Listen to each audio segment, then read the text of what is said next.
everybody, and welcome to episode 3 of Olympus.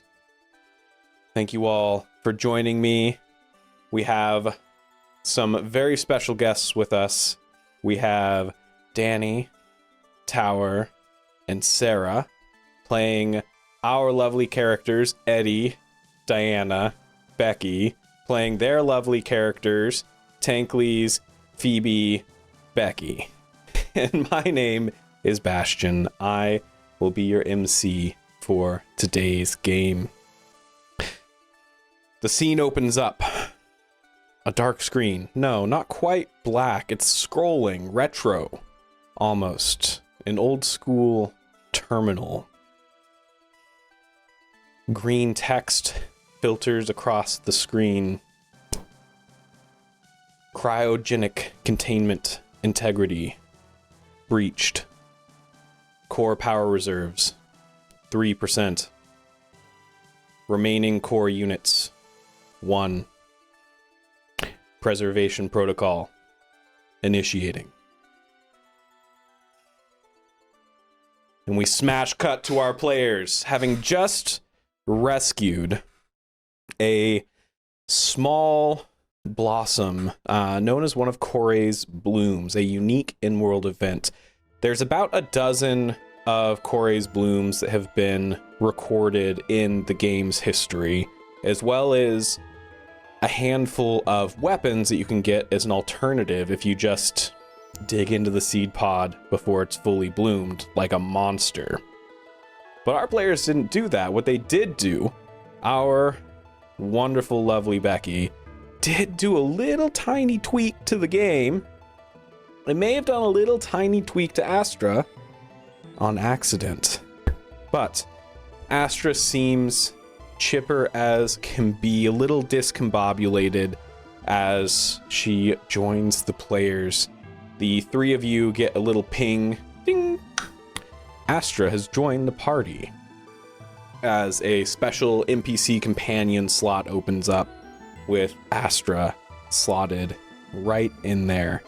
The game systems have NPC companions that can join you. Initially, it was a system to help solo players go into dungeons without having to get a party or things like that. People don't run the lower level stuff anymore, so you could get NPC companions to help fill out a party. And now it's kind of used in all sorts of systems in Olympus. It is a way to get cute companions to show off to your friends, some microtransactions involved, things like that. But there's a very limited number of these sort of unique companions that exist in the game to maintain that sort of special piece.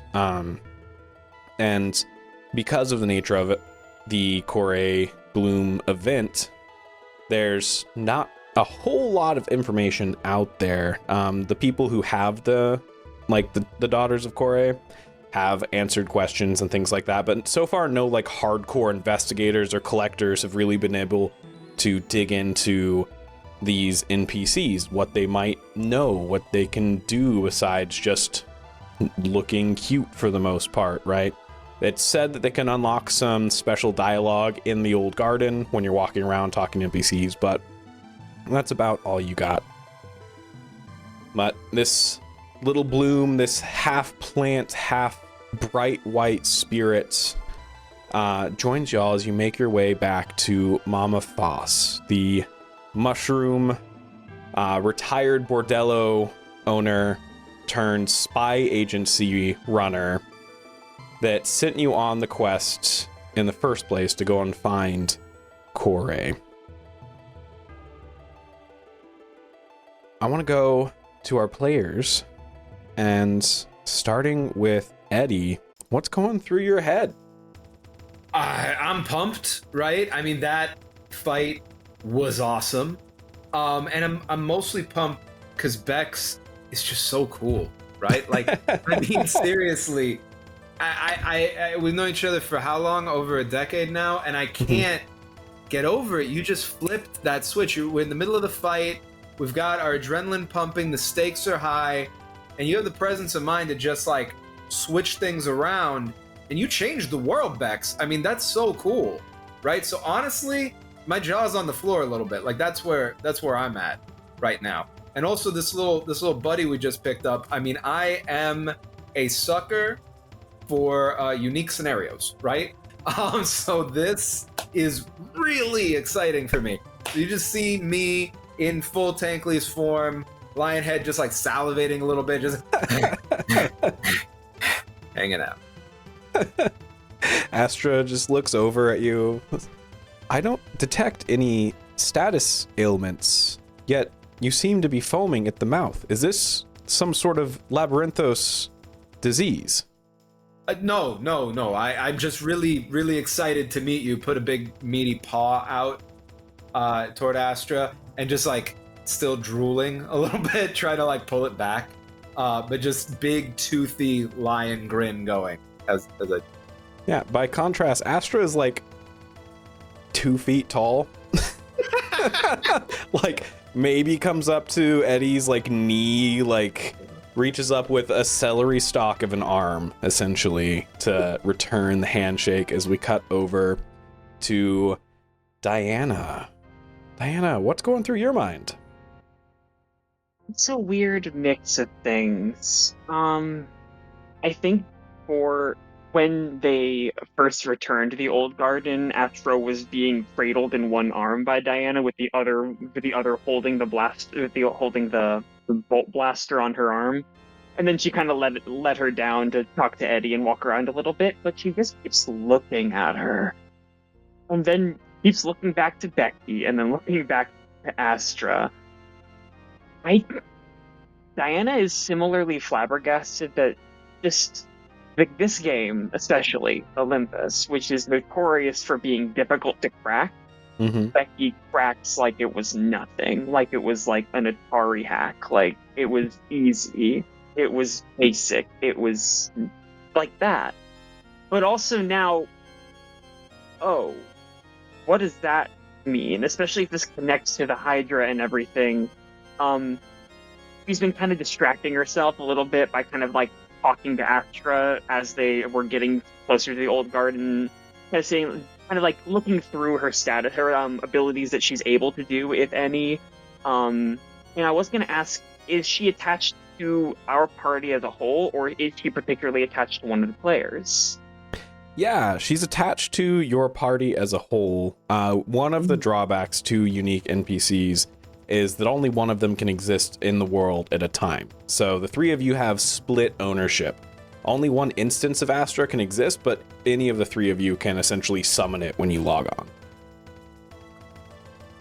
Yeah, it is kind of a mix of like weirdly protective, even right off the bat, just from how fragile she looks, but also from a mechanical standpoint of I don't want her to die before we get everything we need to out of her. And yeah, I think it's a little bit dazed once they get back to the old garden, but realizing that they have to talk to Mama Foss again, she kind of is trying to like, you see, like I think together. Becky and I even see her kind of slap her organic side of her face a couple times and just kind of lock back in, because she does have a little bit of a glassy look about her during her travels back. Yeah. Normally, NPC death isn't a big deal. They just respawn like players. But who knows with Astra? Too risky. Yeah. As we cut over to our final party member, Becky. What's going through your mind? Yeah, Becky's used to having a very focused mind, right? She's set on her goals and she follows the steps to get to them, and she's not distracted by other things. Right now, she's very much having trouble keeping that focus. She's got thoughts of, did I mess up the game? Did I screw everything up? She's got thoughts of what's going on with Astra, and how is this related to all these mysteries that we're chasing? She's got, oh, how adorable Tankleys is being with Astra. That's so fucking cute. And it's all just sort of swirling around in her brain, and she can't keep a focus on it, and she is getting upset about it, but she's sort of holding it. And fortunately, the avatar doesn't show it. But in Just real life, default face. Becky is in her living room with her headset on, just seething that she cannot keep. That she's so unfocused right now. Yeah, and I think as those thoughts are sort of whirling in your head, you come to a conclusion, or maybe not a conclusion, but at least like a stepping stone, right? Those assets existed. Somebody made light spirits. Somebody made this version of Akore's bloom. They didn't come from the ether. That's not how the game works. There's someone who was paid to model this, to stat this out, to put it in the system, right? And on top of that, you weren't immediately automatically booted or anything like that. So there's something weird there. And as you're tumbling over that, you make it to Mama Foss, who looks very pleased upon your return and looks directly at Hollow Point Phoebe and gives a big old grin and a hearty, mushroomy pat on the shoulder. Says, I knew you could do it. Just had to pick the right people. Was there any, let me redo that one. Was there ever any doubt? Of course not, Sugar. You see the, reputation with Old Garden, plus 100. I trust Corey didn't give you no problem? Corey didn't. I mean, the rot blooms that we had to deal with did, but with these two, it was a piece of cake. The sticks, they want to bring back what's theirs, right? But now that it's anchored here, it's all good. You're safe as a little pea in a pod, aren't you? As she reaches out and pats Astra on the head. Doesn't she look special? Well, yeah. All of Corey's blooms are special. They're the heartbeat of this whole garden here. Yeah. So, I believe you had a hint ready for us? Yeah, I think I do. You did good. You took care of the garden for us. You made the right choice. Now, it may not be much, but some of my girls, they've been finding these mushrooms about here in the northern parts of the old garden that seem to be touched by the Vale wind. Now, that's some coming down this far. That's unusual. I don't know what caused it, but I reckon if you can figure out the cause, you got something special there.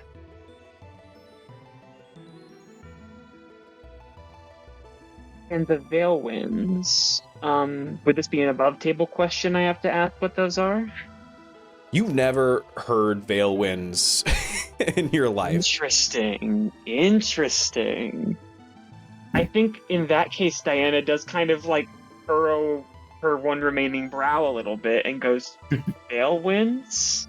Like what Mama used to say. Well, I guess Grandmama to you. Like when something gets frosty, a little white, a little cold. Right? It's a saying. Like when you get sick as a kiddo, touched by the Vale winds. Ah, I see ya. All right. Yeah, I'm sure we could give that we could root around there a little bit. Kind of look towards Becky at more mention of frost and cold. Kind of kind of raising an eyebrow a little bit at the repeated mention, but turns back to her and is, anything else for me before we daddle out of here? That's all I got for now, Sugar, but come on by tomorrow and I'll have some more work for you. And you see the ding, 0 out of 1 daily quests left for Faction Old Garden.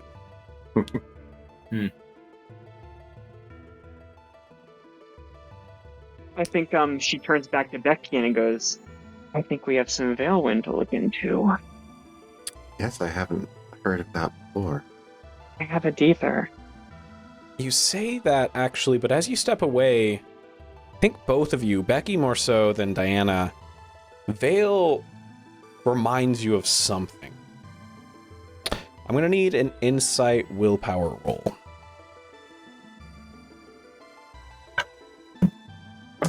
While they're talking about this, by the way, Eddie is just thinking about how cold Astra's going to be, and is noting to himself he wants to try to find like an item shop where he can get like a scarf. Accessories for the companion. That's adorable. I'm going to have to pay someone to draw 2 versions of Astra. Okay. Sorry. I'm so It'll be excited worth it. for the Astra Core appearance, by the way. Like, either or, just like for a more detailed depiction, I'm pumped for that. Hell yeah. Absolutely. So I what'd you got get? 10, by the way. 10.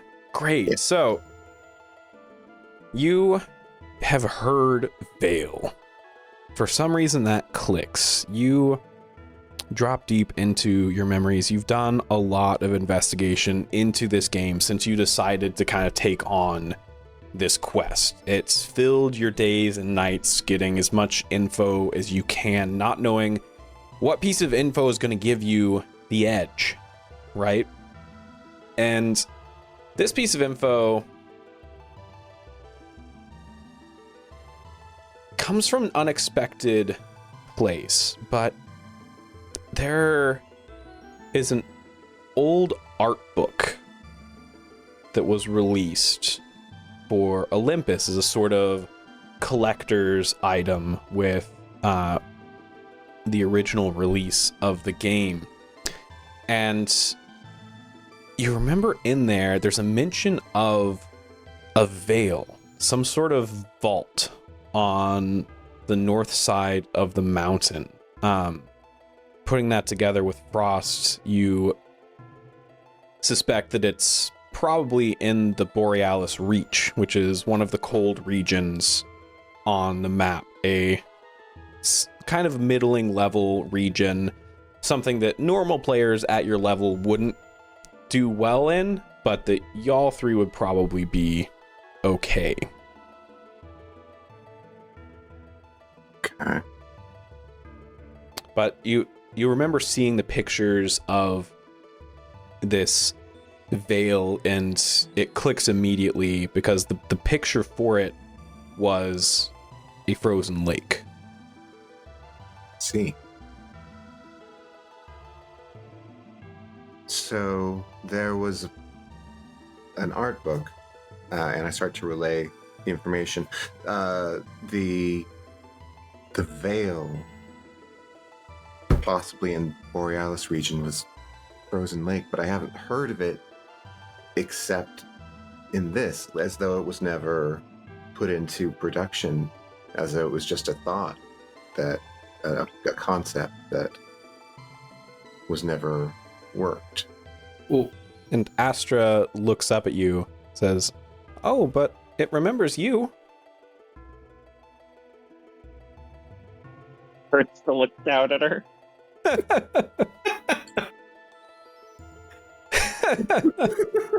Now, the problem, though, Toggled combat mode. right,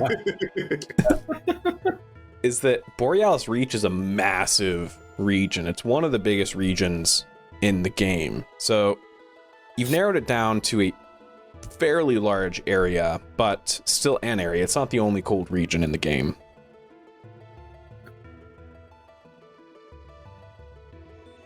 As Astra just continues to do an idle animation where she like plucks a flower from her head and pulls the petals off of it one by one, humming a little song. I think Eddie gets down on like Astra's eye level and says, "I love that song. Can you teach it to me?" Oh yeah, of course. And happily hums it as many times as Tankley's needs. Yeah, It's not a song you recognize. No, Tankley sings along with it, trying to like match pitch as best he can. I don't know if the game gives Eddie a little bit of an extra boost on that. Eddie is not a particularly talented singer himself. But I do think that he uses that as a way in the conversation with Astra and says, "Hey, buddy, you mentioned that it remembers us or it remembers her, right? Pointing over at Becky. What do you mean? What is that? It remembers all of us. Can you tell me how like a place remembers something, or like what you mean that it remembers us? Oh, maybe it doesn't remember me, or maybe it does. I don't remember it very well. That's okay. Don't worry. And give me a willpower roll. All right. It's 8. That is a 9. A 9. Yeah. I just remember it was cold, and it smelled like old friends. Well, now you're with new friends, and we're gonna help keep you. All right, Astra. Listen, if you get tired, by the way, I can give you a ride. You just let me know if you're tired. We're gonna be walking a lot, right? I know you might get cold. We're gonna look for something to like bundle you up a little bit. But you just tell me. Don't worry about it, sin pena. I could pick you up. You could ride on my shoulder. You could ride on my forearm. You can see there's a lot of space here, right? So you pick your spot, and we'll go with that. All right. She immediately like wiggles in joy as like y'all are learning like her different sort of emotes. It's this like bobblehead sort of motion. That sounds awesome. You're so tall. I'd be so high up. Almost like right? Mama. Not as tall as Mama, right? Maybe when I get a little bit like hurt and a little bit mad, I get closer. But but it's okay. I'll never be mad at you, right? Know that I'm not going to get mad at you. Okay? If I get mad, it's okay. Hey, and what do you know? One day you might get as tall as Mama yourself. You think true. So? Taller than me, I bet. I bet you will. Wow. Eddie's gonna be like maybe like kind of does the same height that Astra is to Eddie, and say Eddie's gonna be like this big to you, and then does Eddie's full height. Then I can carry Tankles. Sorry. Yes, sorry. Yeah. As the AI attempts to pronounce your name. Tankles, exactly. You could call me Tankles, Astra. I think it's cute. It's good. I like it. All right, the mystery is canceled, everybody. We are focused on Astra now. Yeah, now it's the Astra show. Now I knew this would happen. Now it's a found family. The whole tone and theme is entirely different from this episode forward. It's about investigating the housing system in the VRMMORPG, figuring out how to game the economics so that we can get it housing system in the right climate, the right part. From World of Warcraft to Sim. Yeah, very cozy game, or Stardew Valley. A little bit of like cozy game. It took one scarf. That's all it took. Awesome. So you all make your way to the item shop nearby. A scarf is easily within your budget, and Astra seems very thankful as she immediately equips it and throws it around her neck. Her head is almost the same size as her body, so it's just like body bundle head right now.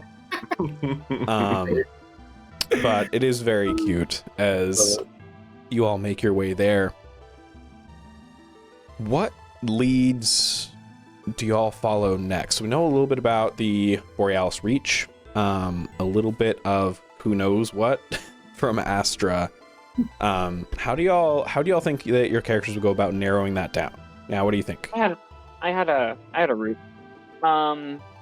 I think it's more than reasonable I have some sort of Eidolon connection. I have connections with the company. I imagine I have a connection at least. My thought was that I had a think piece on the guild community generally in this game and how it's different than a lot of MMOs. It seems to be very cooperative rather than the heavy, like seemingly at least, very much more cooperative. It definitely has competitive edges, but it seems to be a much bigger focus in this game. And whether that's from the game design itself or from the community, that was the think piece. But I think I might have a connection there. I want to see if I can get in contact in or out of game. Maybe there's a chat function in game I can use if that person's online. to see if the guild has heard anything interesting about the Borealis Reach since the Hydra dialogue was displayed. Yeah, I love that. Give me an insight willpower roll. Let's see how good of a connection you made during this think piece. All right, let's see. No, insight, damn you. Damn Nope. you. You're talking to someone. Come on. No, I have to be social, and that's not what Diana's good at. You're a reporter. Yeah, you'd think. All the interviews are like the text interviews where it's like email to email. It's a lot easier. That'll be a 12 total, though. A 12? Oh, Hell yeah. that's a double, actually. That's a double. A double. Nice. Awesome. So you get an opportunity. This is our first social opportunity, which opens up some interesting things. You can get information specifically. You can introduce a plot twist. You can cause a faux pas to learn more about Eidolon's Ascendant. Yeah, no, I know what I'm doing. I want a faux pas. I want him to say something he's not supposed to. Yeah, I love want him to that. I step love up. that. Very good. Okay. Tell me something that you were supposed to stay tight-lipped about, boy. Yeah, you open up your social tab, essentially, and one of the people that you talk to, Razorbow, the name is actually like XX_Razorbow_bomb_XX, right? But just credited as Razorbow in the article, is not only online, but in Old Garden. As you pull up a chat, Razorbow is a very excitable teenager. Did not give like age for the article, but if you had to guess, it's like 15. But is also like the top archer in the game.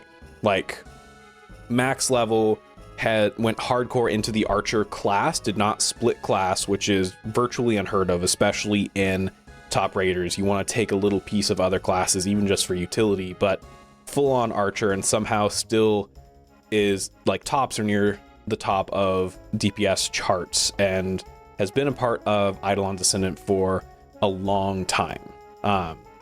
Very well known raider, not as active like on the forums in the community, but there's plenty of like clips of him online, and he has a small following on various like social channels.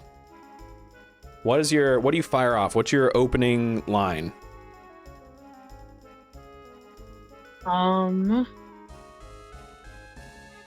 Hey Razor, saw you were in the Old Garden. You up for chatting? Hey, Phoebes! Hell yeah! Always up for chatting. Where you at? I'm near Mama Foss's hideout. I wanted to ask about that Hydra nonsense that's going on. And a few moments later, riding in on a like cartoonish dragon that like does not fit in with any of the aesthetics in Olympus. It is a like special event item that he got that is this like cell shaded, like totally doesn't make sense in this setting. It very much stands out, but it is very cool if you like that kind of thing, if you like standing out. But this lime green dragon slithers in, and he dismounts. The dragon disappears into hammer space, wearing like, it's the type of in-game gear that's like, this is what the class is supposed to look like. This is your ideal archer, right? It's got the green Peter Pan hat. It's got, I guess Peter Pan and Robin Hood had very similar hats, huh? Mm-hmm. The full like leather vests, like green jacket over it, like heavy linens, and a beautiful glowing bow on his back that cycles sort of prismatically. You'd know this bow. It's a unique magical item that essentially lets him choose whatever element he wants to fire for each bolt at a very low mana cost. Just like decked out, stands out in this sort of like just that step above starter zone as he dismounts the dragon and walks over and gives like one of those like bro hugs essentially to Hollow Point Phoebe as the like emote initiates. Returned. Yeah, this Hydra, man, that's all anyone's talking about in the guild. Like, holy shit. They don't tell me much for some reason. I don't know. Hey, what's up, chat? Yeah, no, sorry, this is Phoebe. Yeah, you can see Phoebe's articles if you go to Game Sonar, right? Game Sonar. Yeah, gamesonar.com. .net. You're close. .net. Yeah, .net. And you can see excellent writer. You can see I'm featured in one of the interviews. One of her better pieces. Check it out, chat. Anyways, sorry, you know, I'm up to like 3 chatters right now, so I want to keep them tuned in. Moving up in the world. Maybe she'll take my mention of you soon. Yeah, I think it's your article. It got me up there. Hey, 1 to 3, that's a big jump. Yeah. But yeah, I wanted to ask. Sorry, what do you want to ask me? Yeah. Oh yeah. No, I was gonna say, you know anything about Borealis? Oh god, now you're talking about Borealis Reach too? Fuck, Kalis just went up there with like a whole strike team. They're running through the zone. They found something. I don't know. Really? Oh shit. Hold on, guys. I'm gonna BRB. Do you know how to delete clips? Like on Twitch? I think you delete the VOD after the fact. I got Kalis is gonna have my head. Holy shit. Hey, that's why I'm not there. I was supposed to go, right? But he's like, oh no, you're streaming too much. You're gonna show everyone what we're looking for. You're only a lieutenant in the guild. It's not like there's that much you can really reveal. Like, yeah, I mean, Kalis is my dad, so I know a little bit more. Did I know that before, or is this like... No. That's so funny. Yeah, he's been grumpy at dinner like every day. It's the worst. I thought this Hydra thing's supposed to be excited, but he just seems pissed because he's not getting any information. But now that he does, he's been up all night. Really? And it's something up in Borealis? What's going on up there? It feels like it wouldn't be that much connected. What's going on? So here's the thing, right? Apparently, there's some section of Borealis that you're not doing an article, right? No, this is off the record, I promise. Okay. Secret informant. Yo, that's dope as hell. No, exactly. You are my man on the inside. I'm the man on the inside. Yeah. I'm not talking to anyone. There's a reason I messaged you first. Goes back to when he was the only one online. Right. Yeah, fuck you, Dad. Yeah, What's so there? There's a part of Borealis that is melting. Right? There's these like weird auroras in the sky. And if you like, apparently there's something with those that there's some, I don't know all the details, but I know that part of the region is like thawed, right?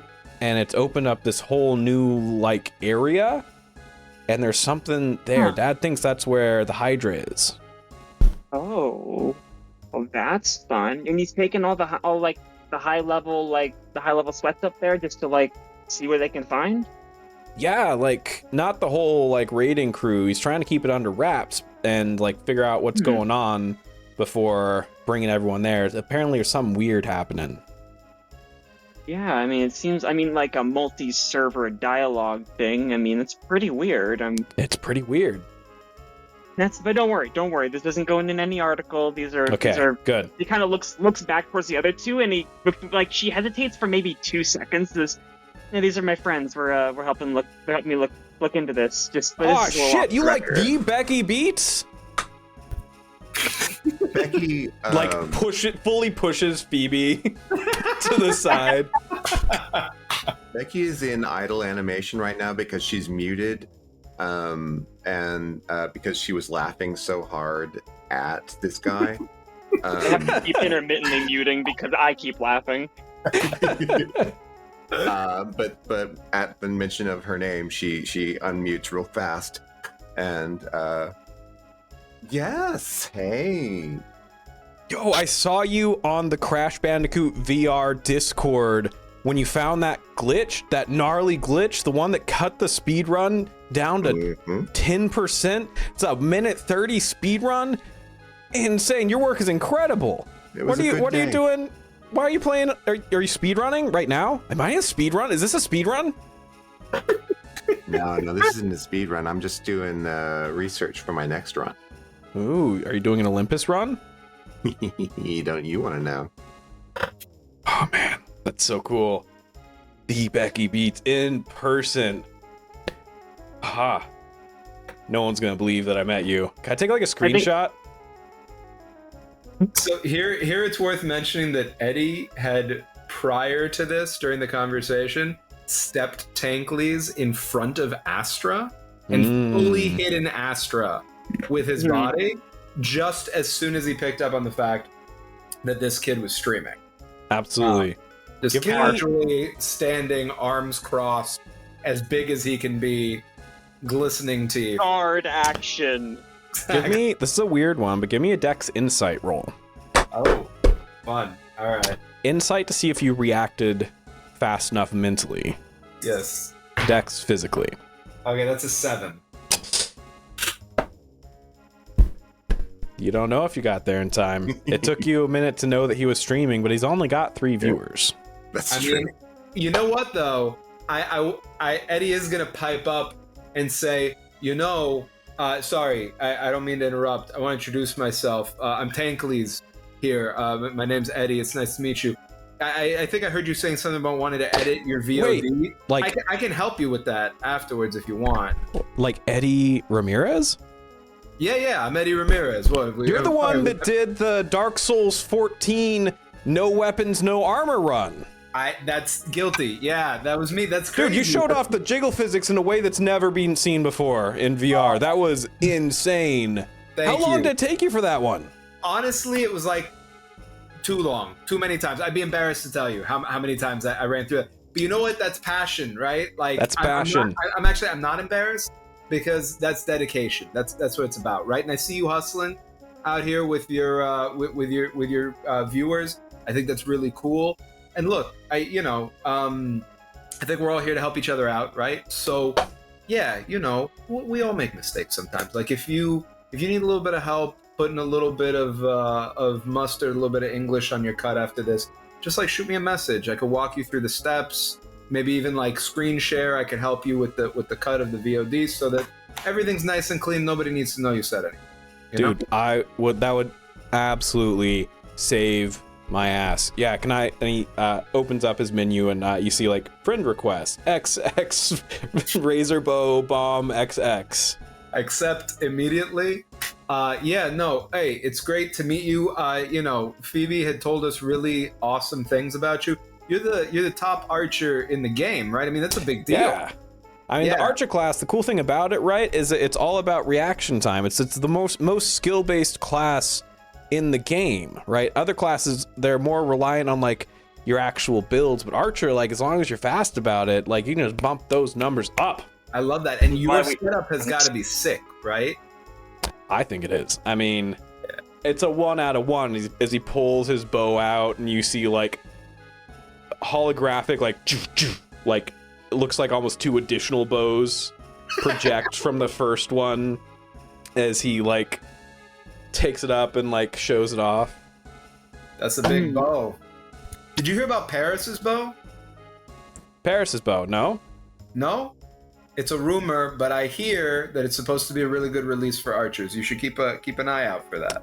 All right, Paris's bow. Yeah, I mean, I gotta collect it all, right? That's the whole point. See how much you can get. Yeah. All right, I gotta get back. My BRB screen is about to die. But hey, Phoebes, it was great catching up. Best of luck with this whole Hydra thing. It's gonna be a killer article. I can already tell. Hey, no, remember, you're my off-the-grid informant. This isn't for Sonar. This is between you and me. Hey, you're helping me, more than you could imagine. She kind of, like, stumbles over her just a little bit, like, giggling. As she's saying this, Becky, you get a little in-guild chat, like an in-party chat message, and goes, do you guys get recognized this much in every game you go to, or... Just And then one. Eddie writes back, Becky does.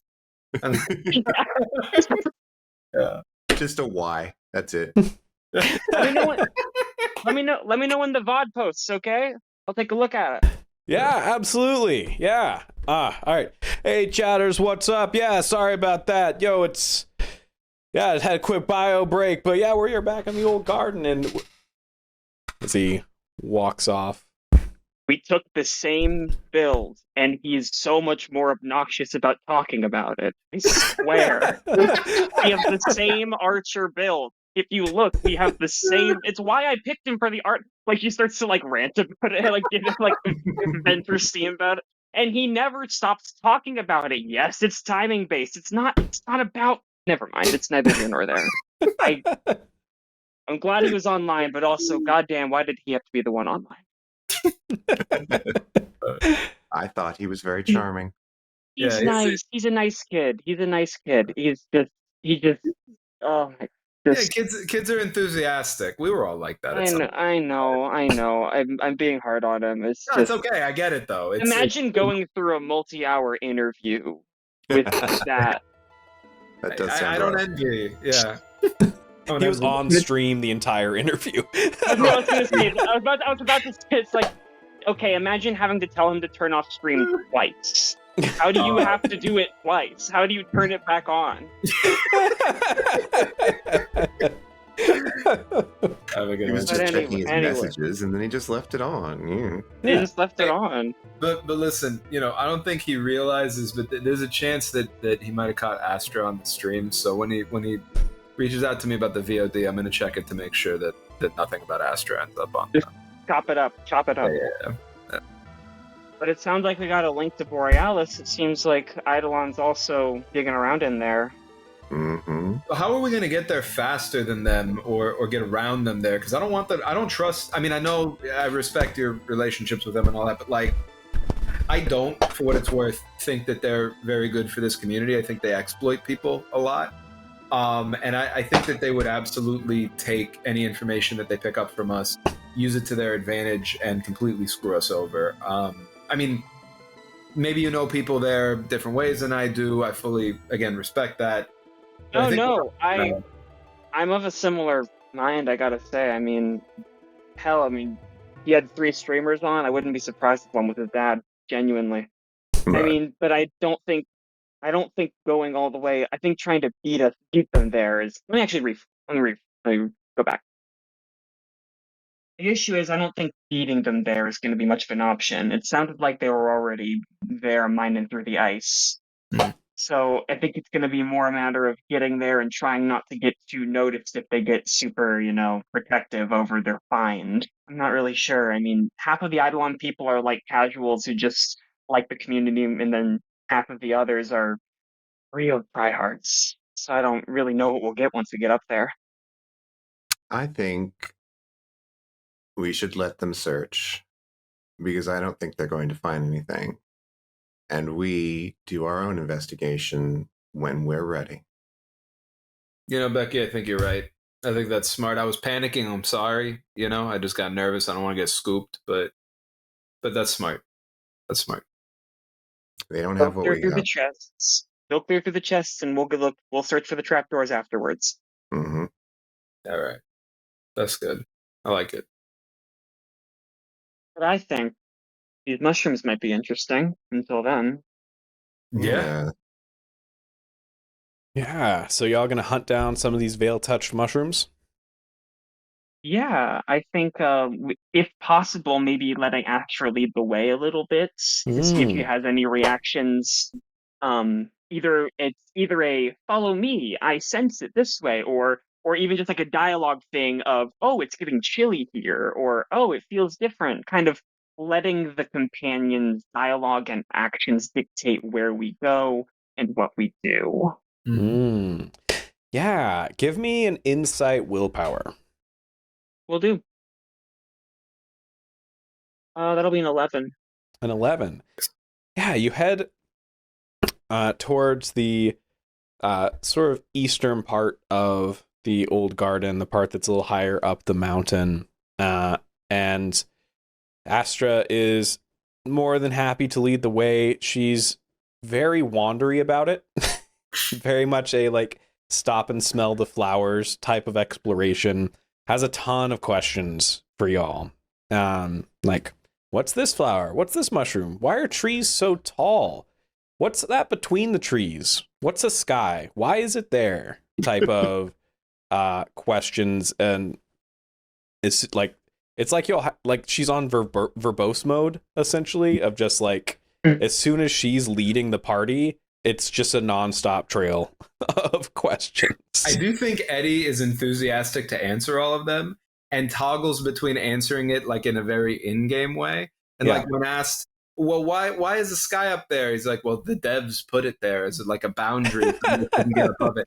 You know, skybox. You call it a skybox in the business. And he maybe throws a little bit of his like in-game conspiracy theory stuff in there alongside answers that are like, well, that's grass, and then the tree, you know, see, like it grows out of the thing. Yeah.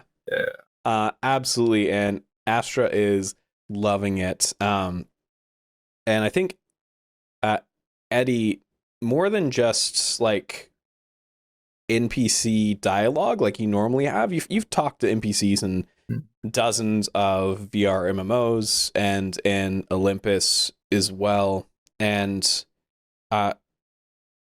this one seems to remember more, as in like references conversations, puts together sort of like descriptions that you say or things like that, and you're like, oh, this is this kind of flower, and she'll be like, oh, this one looks like that flower but it's yellow. Are they the same type of flower? That isn't like a pre-programmed dialogue that you would expect. Sort of comes to mind as you were all wandering, and eventually Astra does perk up. Says, oh, I know this smell. Do you smell that? What do we smell? I turn up the VR like settings on the smell part to be as because I turned them down to mute them a little more. Yeah, because the old turn garden. them up the sensitivity as high as it'll go. Oh no. Not in the old garden. It smells used to bad. it and I wouldn't do that. It sure smells bad. Does it smell bad in a specific way? That's what like a new way. It smells more as in these colder regions. It doesn't smell as much like death. It's and decay. Things tend to more like freeze here and remain. It's a different take on like the death sort of theme, right? And there's a lot of like frozen skeleton monsters and things like that in this area that play on that theme. So it doesn't smell like complete death. It doesn't immediately overwhelm your senses. But there is so you sort of like follow Astra more, a distinct, mushroom scent that you wouldn't expect here. Because looking around, most of the plants at this point are frozen. The trees no longer have limbs. You can see the skybox up above them. The mushrooms around the giant mushroom, tree-sized mushrooms, have all sent their spores off and have frozen mostly as just stalks that sit there like strange monoliths. But yeah, you get that sort of mushroomy smell, but there's something more. It's hard to place. This is going to be an insight. We're going to make it a group roll. Okay.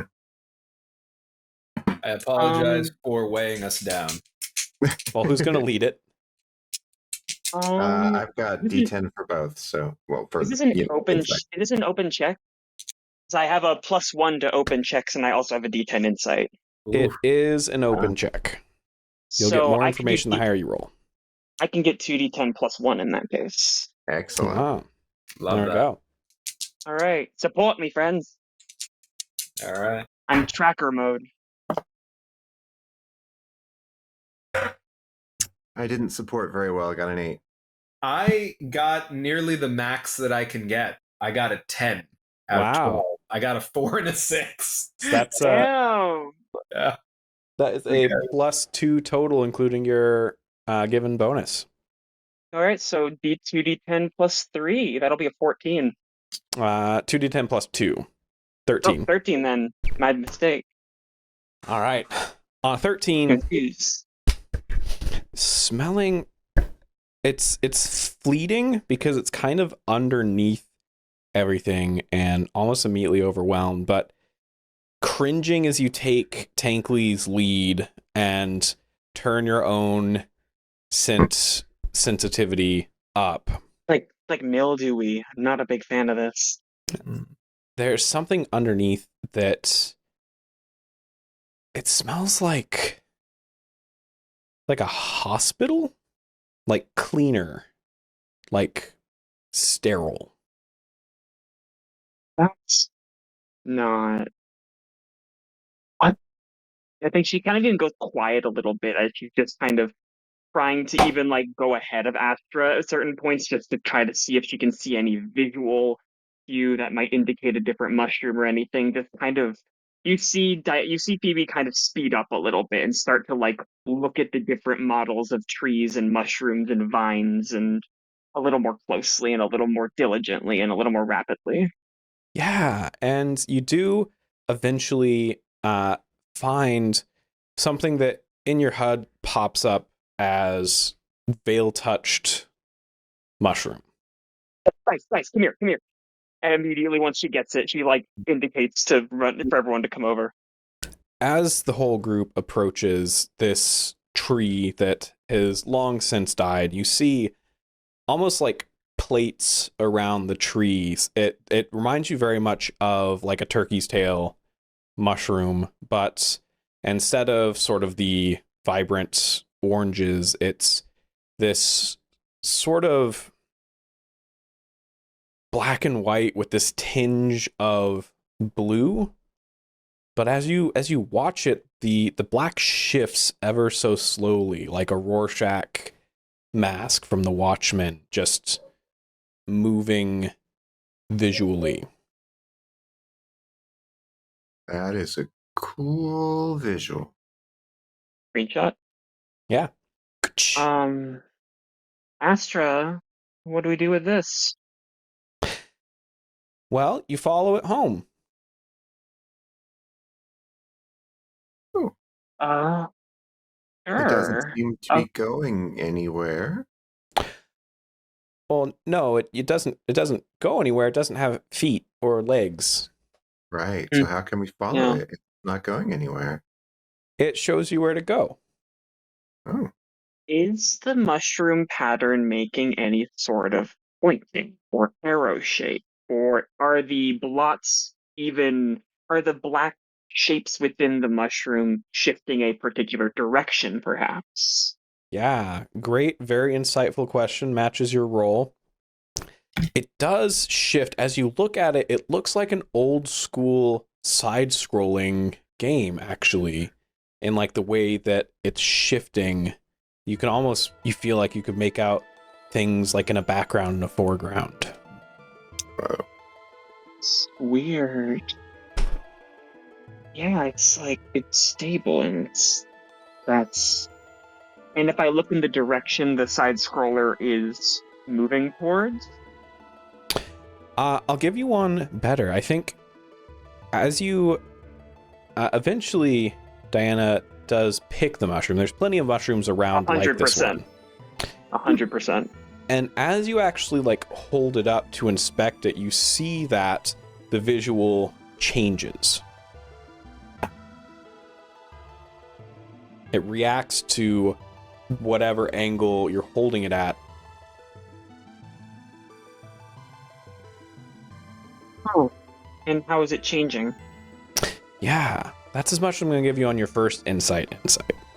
Could I try I'm again? going to give you one more. This one does have a DC. You're trying to get a 14. Okay. I think I'll do that roll then. Can I have my friends assist me?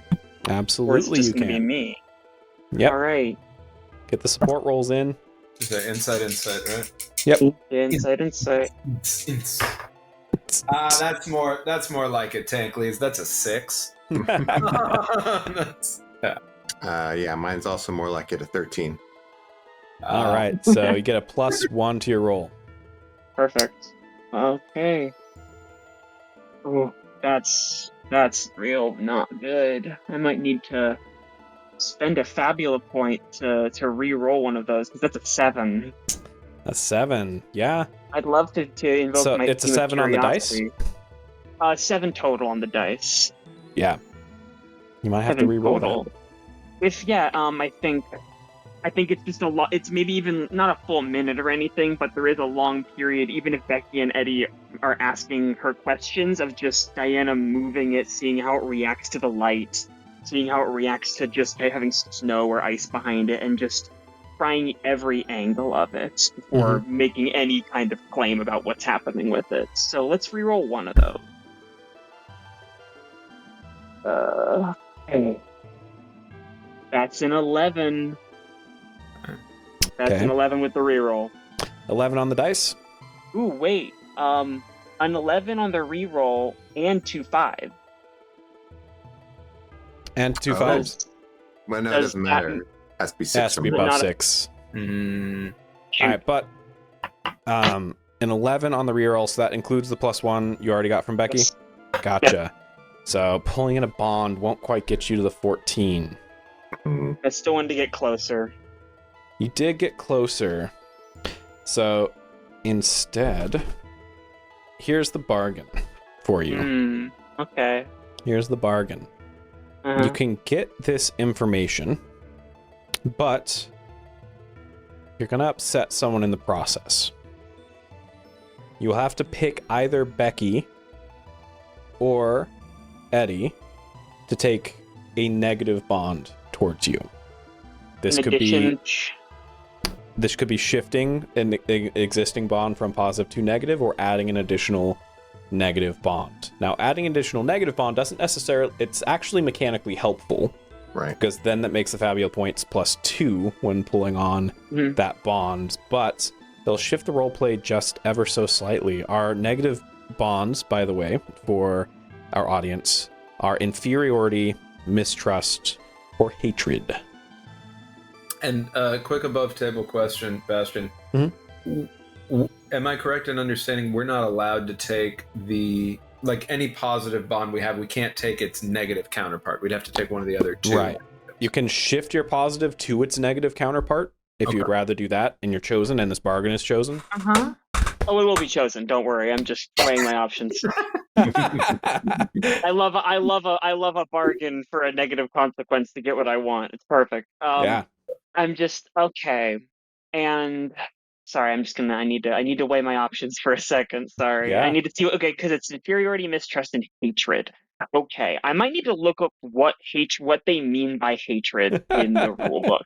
No, genuinely, So- I don't want to take that, especially depending on what they interpret that emotion as. So you won't pick which negative bond they pick. They'll pick the negative bond. You just pick the person.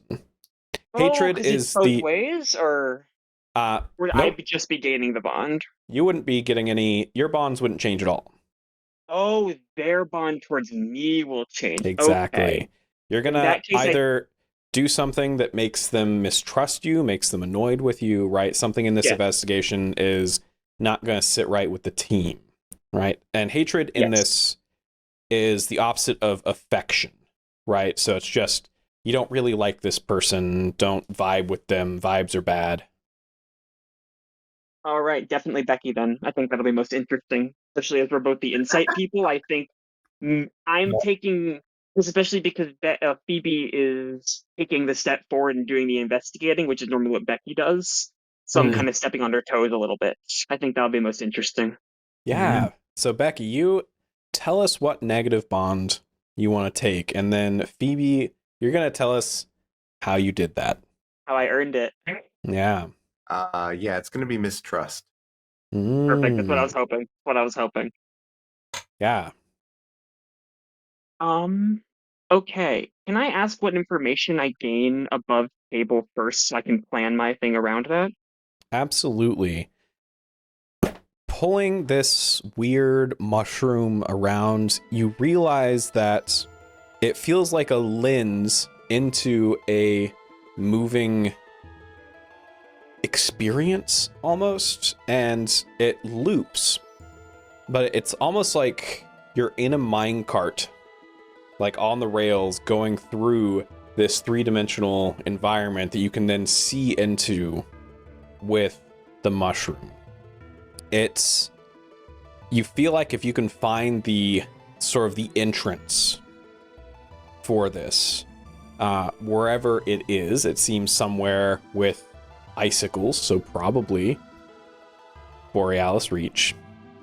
If you can find this entrance that you now feel like you can pretty easily recognize after several minutes of piecing together this puzzle, that from there you could work your way through essentially this maze to get to whatever is at the end. Perfect. Okay. I think I've got an idea. It might be kind of fudging things around a little bit in terms of like the game mechanics of the Olympus, but I had an idea. Let me know after the fact if it does roll. So I think Phoebe takes the mushroom and starts to look around with it and starts to see that lens-like quality. Mm-hmm. Especially having spent a lot of the time in this game looking through the lens of a sniper rifle, it does, like, the glass-like quality of it sticks out. Mm-hmm. And she picks up on it a lot quicker than she would otherwise expect once she gets it. I think, again, depending on, even if Becky and Eddie are asking for more information, she's kind of focused in and figuring out how this works. So there's maybe a solid minute at this point of her not saying anything. As she's investigating the item, she pulls up its qualities, and then she sees that it's craftable. She moves it to the crafting menu and makes basically a small mushroom visor that appears on her living eye. And it just seems very haphazard. It seems like the model of the mushroom was just shrunken down and put onto her eye, like it wasn't like super well crafted. But he then, and after doing all of that, she finally looks back towards Becky and the others, and she kind of like the space, kind of with a spacey tone at first, like, sorry, I just was figuring that out. I think it's like a lens or something. You can like see through it, and it's like that little side-scrolly, like, what's it called? Graphical quality, I suppose. I don't know. I'm thinking if I keep looking around, I'll be able to find some sort of entrance to it. I don't know where it is yet. Like, just let me handle it. I think I can find it. Just give me a little more time. I mean, Astra, do you think? I don't know if Astra knows anything about this, but why do you have it on your eyeball? Well, because you can I can see through it. Here, I equipped the item, and we'll actually put it on Astra's for a second. Like, do you see that? Do you see how it looks Astra weird? immediately falls over and unequips the item. It, like, falls to the floor. Oh shit, and I pick her up by the shoulders and re-equip it to myself, and I'm like, are you okay? She gets up, and she has, like, the dizzy eyes emoji. Oh no, I think no. Tankley's, I think Eddie comes up, Tankley's grabs Astra and just cradles like a big baby, right? Mm-hmm. And just like rocks back and forth, holding like, it's okay, buddy. You're gonna be all right. You're gonna How be does okay. Astra look through the lens? What was that? Sorry, I think I interrupted accidentally. You can finish Tankley's first. No, it was done. Yeah, just holding, trying to make her feel better. And I think Eddie was gonna look over to Becky and be like, Bex, what do you think's going on with the mushroom thing? Yeah, Becky was busy typing a private chat to Eddie saying like, Yeah. are you sure about Diana? Yeah. Eddie sends back in the private chat using essentially like telepathy. Mm-hmm. Honestly, I'm not sure about anybody other than you. You know, I know that Diana can hang, which is cool, and she's helping us figure out what we need here. But you tell me. I trust your instincts. If we got a jet, we jet. I'm good, but I'm taking the kid. I'm Eddie has taken ownership. yeah. This Tankley is his child now. Yeah. Yeah. So out loud, Becky says, "Go ahead and follow your lead. We're behind you." And she is, meanwhile, following her own thoughts. Now she's thinking back to the fight that they had, and that little speck of intuition about the ice coming from the blossom. And with my trained memory ability, I want to put myself back in there and sort of re-watch that moment from like with my attention focused on that instead. Yeah, I love that. Give me an insight. I would love to give you an insight. It's your favorite role. It is my favorite role of all. We love insight in this house. We do. I mean, not everybody loves insight. You love insight. Insight is your favorite role, Tankley. You love to roll insight. You love to use your big brain. I just like calling it. That's how I like to think of it. It makes me dance inside. Yeah, that's a 16. That's in character. A 16. What It's the? a 16. Yeah. He's That is voted, a 9 Your and a Honor. 7. Whew. He's incredible. That is a Wow. hot roll. I like that. That is hot. Yeah. Mhm. Wow. So you go back to that moment. You see the little piece of frost that seems significant in that moment, but you go back and you sort of relive it, and a few things sort of stick out.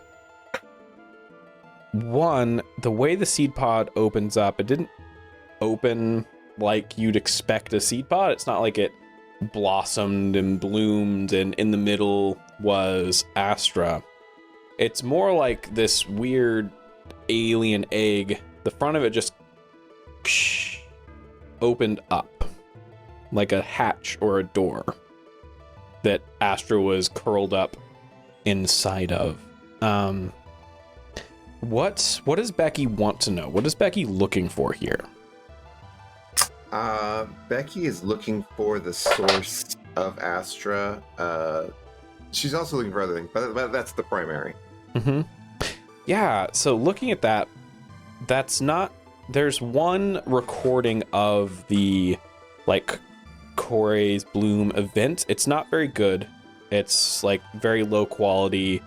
It only includes the last, like, quarter of the fight. But in that one, the bloom opened up like you'd expect a flower to open up. It spiraled out, a very beautiful black flower with this very similar to Astra, but a little bit thinner, and had like a crown of flowers on their head.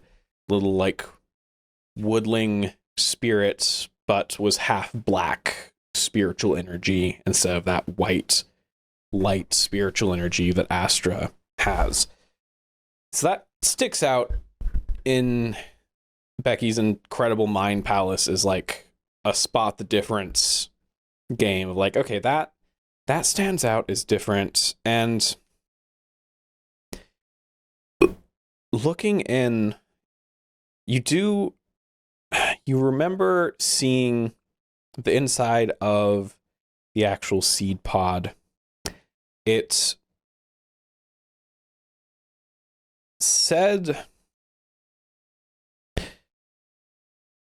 it had some sort of like code written inside of it that it almost looked like a serial number.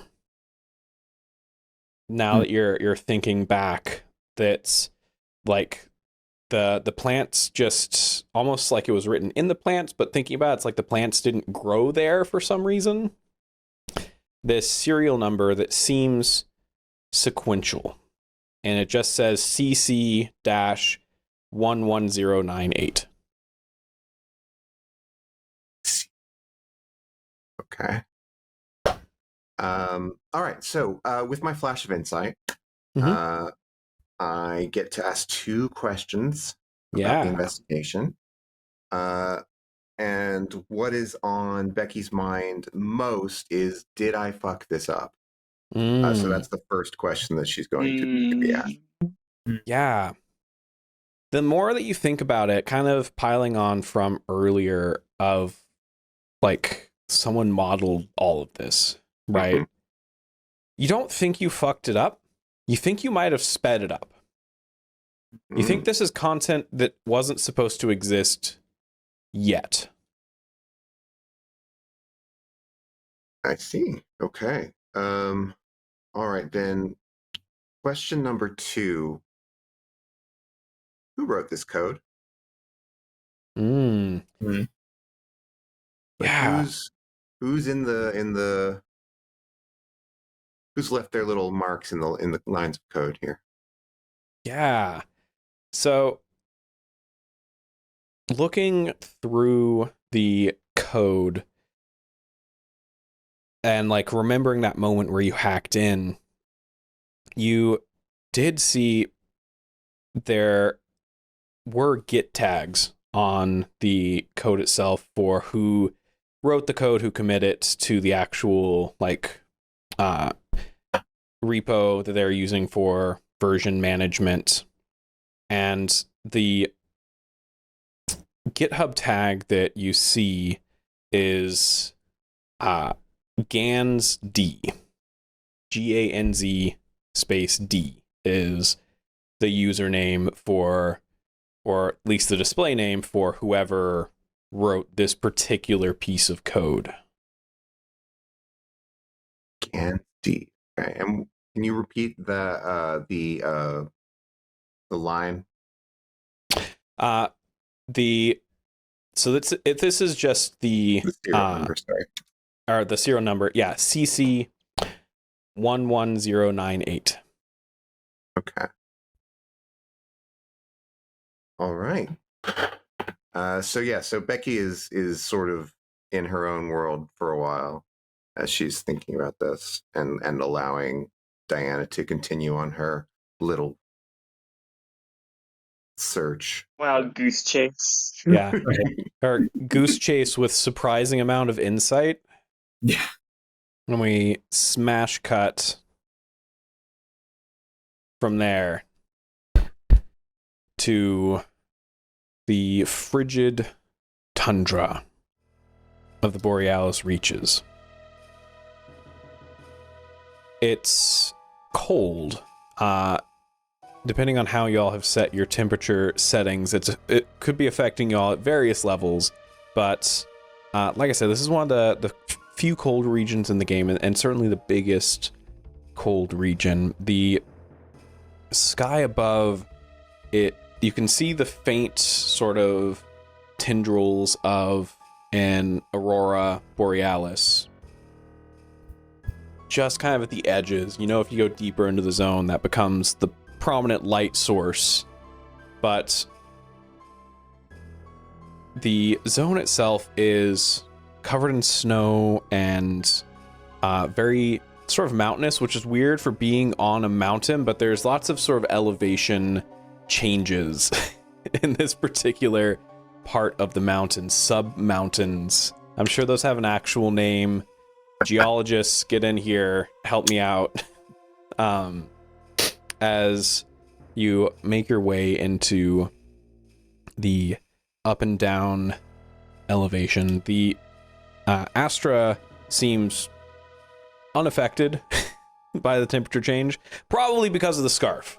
It's entirely got to be the scarf that has made her comfortable and cozy, but she is riding on Eddie's shoulder right now as the crew make their way in. You have the strange mushroom visor, some piecemeal clues from the rest of the crew. How do y'all want to tackle this?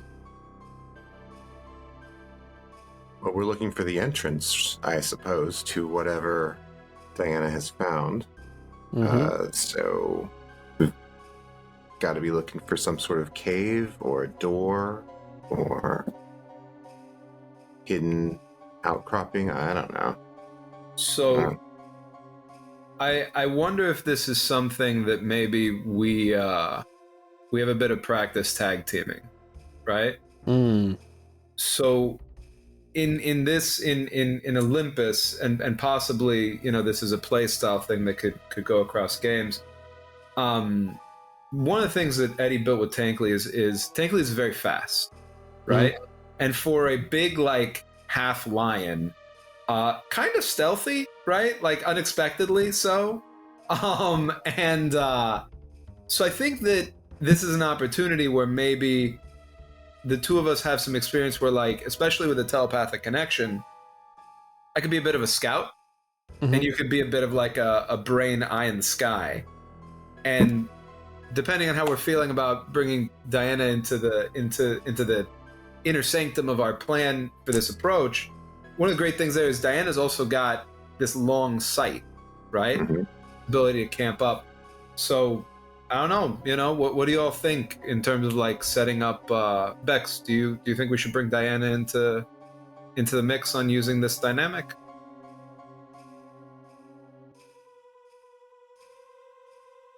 Yes.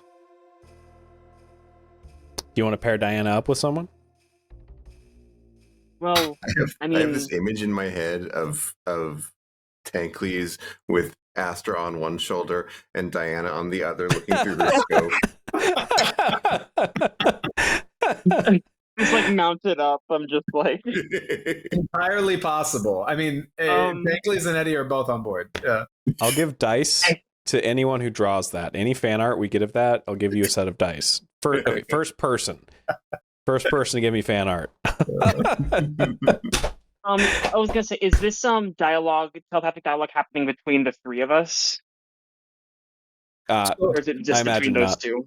Yeah, I think the original ask is Eddie asking Becky individually, and then as soon as Becky says we should read Diana in, then I think Eddie's like, "Hey, Diana, so we do this thing, right? Where I like run forward, and then Becky's bada like, bing, bada boom." Yeah, exactly, exactly. Yeah. Absolutely. Okay, so this is going to be another group role. I need someone who is essentially going to take charge of the search. It is going to be a dexterity insight. Your target is an 11. You think I am the best equipped for this? Yeah, probably. D10. I have a D10 in both. Oh, nice. So I think honestly, yep. Let's give her. Hey, let's start that again in a moment. Yeah, no worries. One more time. I'm just here working my dice, ready to go. See if I can't. I'm hoping the visor will work with my scope visor so I can see the pixel world and get better range on it. If not, I think she might. If that doesn't work genuinely, I think she might just give it to Becky, like the visor, as like, and that can be like one of the things of like easing out the mistrust a little bit. Right. So, like if that doesn't work, I think like, or even like as they get closer to the actual like investigating part of it, she might just like hand it off of just like, I think you're better. You know how to find these cracks better than I do. So you know what I love about that is that it feels, correct me if I'm wrong, but it feels so far like Diana hasn't noticed the mistrust, right? And so this is I want to play completely not noticing. I love that so much because that makes the beat that you just described hit even stronger, I think. It's like Becky's like, but it's like Yeah. Sorry about that. My cats are getting feisty because it's dinner time, but one of them just attacked the other in the litter box in here, which is absolutely a no-go. Not okay. That's awful. No. Yeah. Imagine being in the restroom and someone just busts in there and starts beating the shit out of you. I'm sitting in here. So yeah, I had to put a stop to that. See, I just want to note before we get back into it, Sarah, your shirt is the most on theme. Yeah, exactly. Now you had the on-theme shirt for today. Shirt. Now we're only cats on cats on cats all night. Cats on cats. All right, I'm very sorry about the interruption. Let's get back into it. No worries. Yeah, it sounds like I'd probably want to take the lead on that. I got a D10 in both. Okay. Want to get me my support rolls? If we're Yeah. doing a group team, or Yeah. is it just going to be me? Hey, I got an 11, Woo! which is a minor Hell little. yeah! All right. If I fumble, does that make the roll worse? No. Oh my god! Not when you're the supporter. Good. Thankfully, it sounds like. This Yeah. flip flop is crazy. No, just hypothetically. Hypothetically. Well, I'm asking. I just thought I asked. You know what I love about that, actually, though, Sarah, is you burned the fumble in the safest moment. Yeah. Right? Yeah. That's This is very the true. moment. Very true. All right. So I get a +1. Going in with a +1. Just All gotta right. get a 10. And just as you said that, that's a 10. All right. 10 + 1 gets you 11. She's Meets just going to it, be looking beats the it. visor through the sniper and see if that kind of like going the separate geometry shows up through the extended visor as she's just kind of scanning the landscape, the mountainsides, like even just like blank pockets of ice or snow or roots, as she might honestly be on Tankly's shoulder. Yeah. Better vantage. Yeah. So you take a She's look, you're lightweight. looking down scope, you're trying to compare it, the image you're seeing with one eye essentially through the mushroom that gives you what the entrance looks like to what you're actually seeing through the scope. And it's this weird sort of dual vision thing. It almost makes you sick. But you get through it with alternating winks. Well, actually, that's not going to work as well because I have my skull side and I have only one eye for optimal sniping. You So see, it might be a you see matter Diana of equipping and flipping unequipping. yeah, I was about to say, I think it's a matter of she goes into the sniper, takes out, mushroom reappears, goes away, back into the sniper, Exactly. back out, reappears. And you do eventually find a cave entrance. It takes you a little bit. Like I said, the zone's massive. There's some combats that interrupt you where Tankles has to fight off some wolves. The zone is slightly above your level, so it is actually like all hands on deck type of fighting. Not anything risky or that burns resources, but enough that it does give you a bit of a delay. But you find the entrance. You make your way towards it, and you see that the snow around the entrance has been disturbed, and that there must have been ice blocking this before that made it look just like the rest of this mountainside. But that ice has been chipped away, making a sort of small person-sized entrance into this cave. Disturbed, like, by footprints? Yeah. Eidolon's got there before us, like we expected. But I think Doesn't that matter. might be something. Oh, sorry. Doesn't matter. They don't have what we have. Speaking of which, this is giving me a headache here. And Diana and Phoebe's gonna unequip the visor, and then Becky, you get a little item transfer, as she just gives you the visor. It's like, especially if there might be people coming in, it might be better for me to take point outside and keep an eye on you guys. And plus, I do the finding, you do the investigating, right?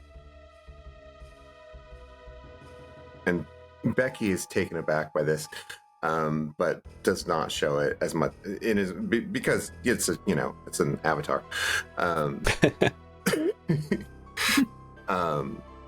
But she, yeah, okay. But I don't think you should stay out. We should go in together, especially if they're Okay. in there.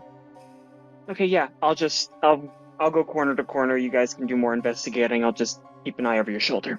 I won't stay too far. Yeah. And then she's gonna hop off Tankleaf's shoulder and just kind of, you see like a brilliant blue energy cell. It pops out of the side of the sniper rifle as she readies it again.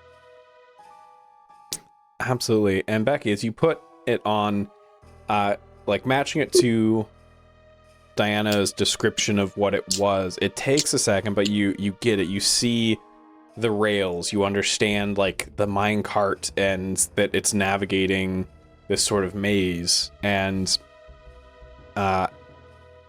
it's not easy, but you do make your way through. I am going to need an insight willpower so it can either be from Becky and Diana at a -2 because you're both distracted, or at Tankley's raw because you're not distracted.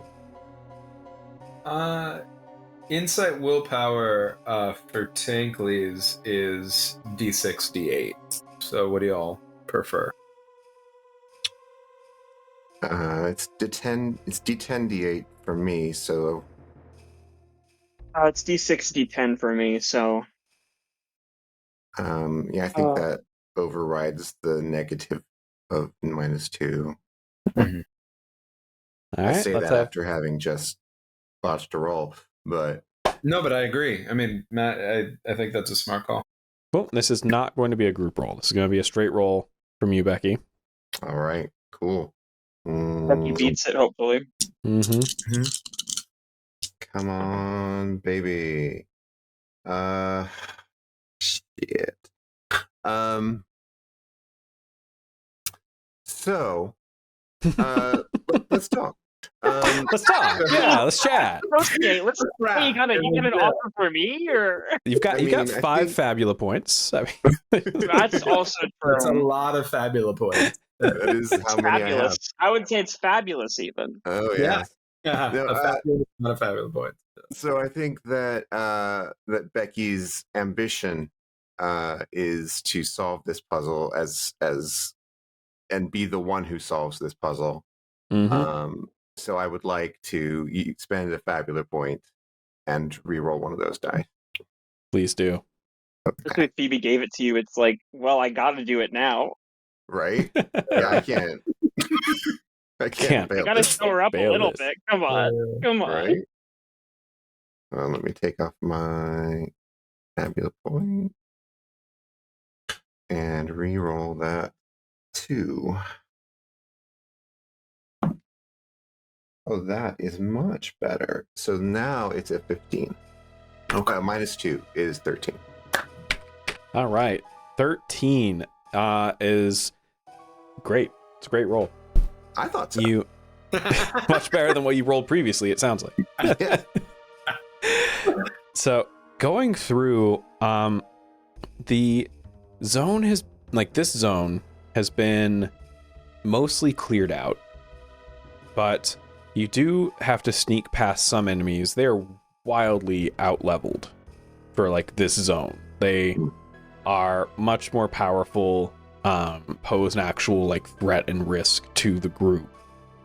But there's not very many of them, and you do find on this route that you're going 2 like player tombstones, right, that mark that someone has died here recently. That with a quick like Google search you see are members of the core Eidolon Ascension like raiding group.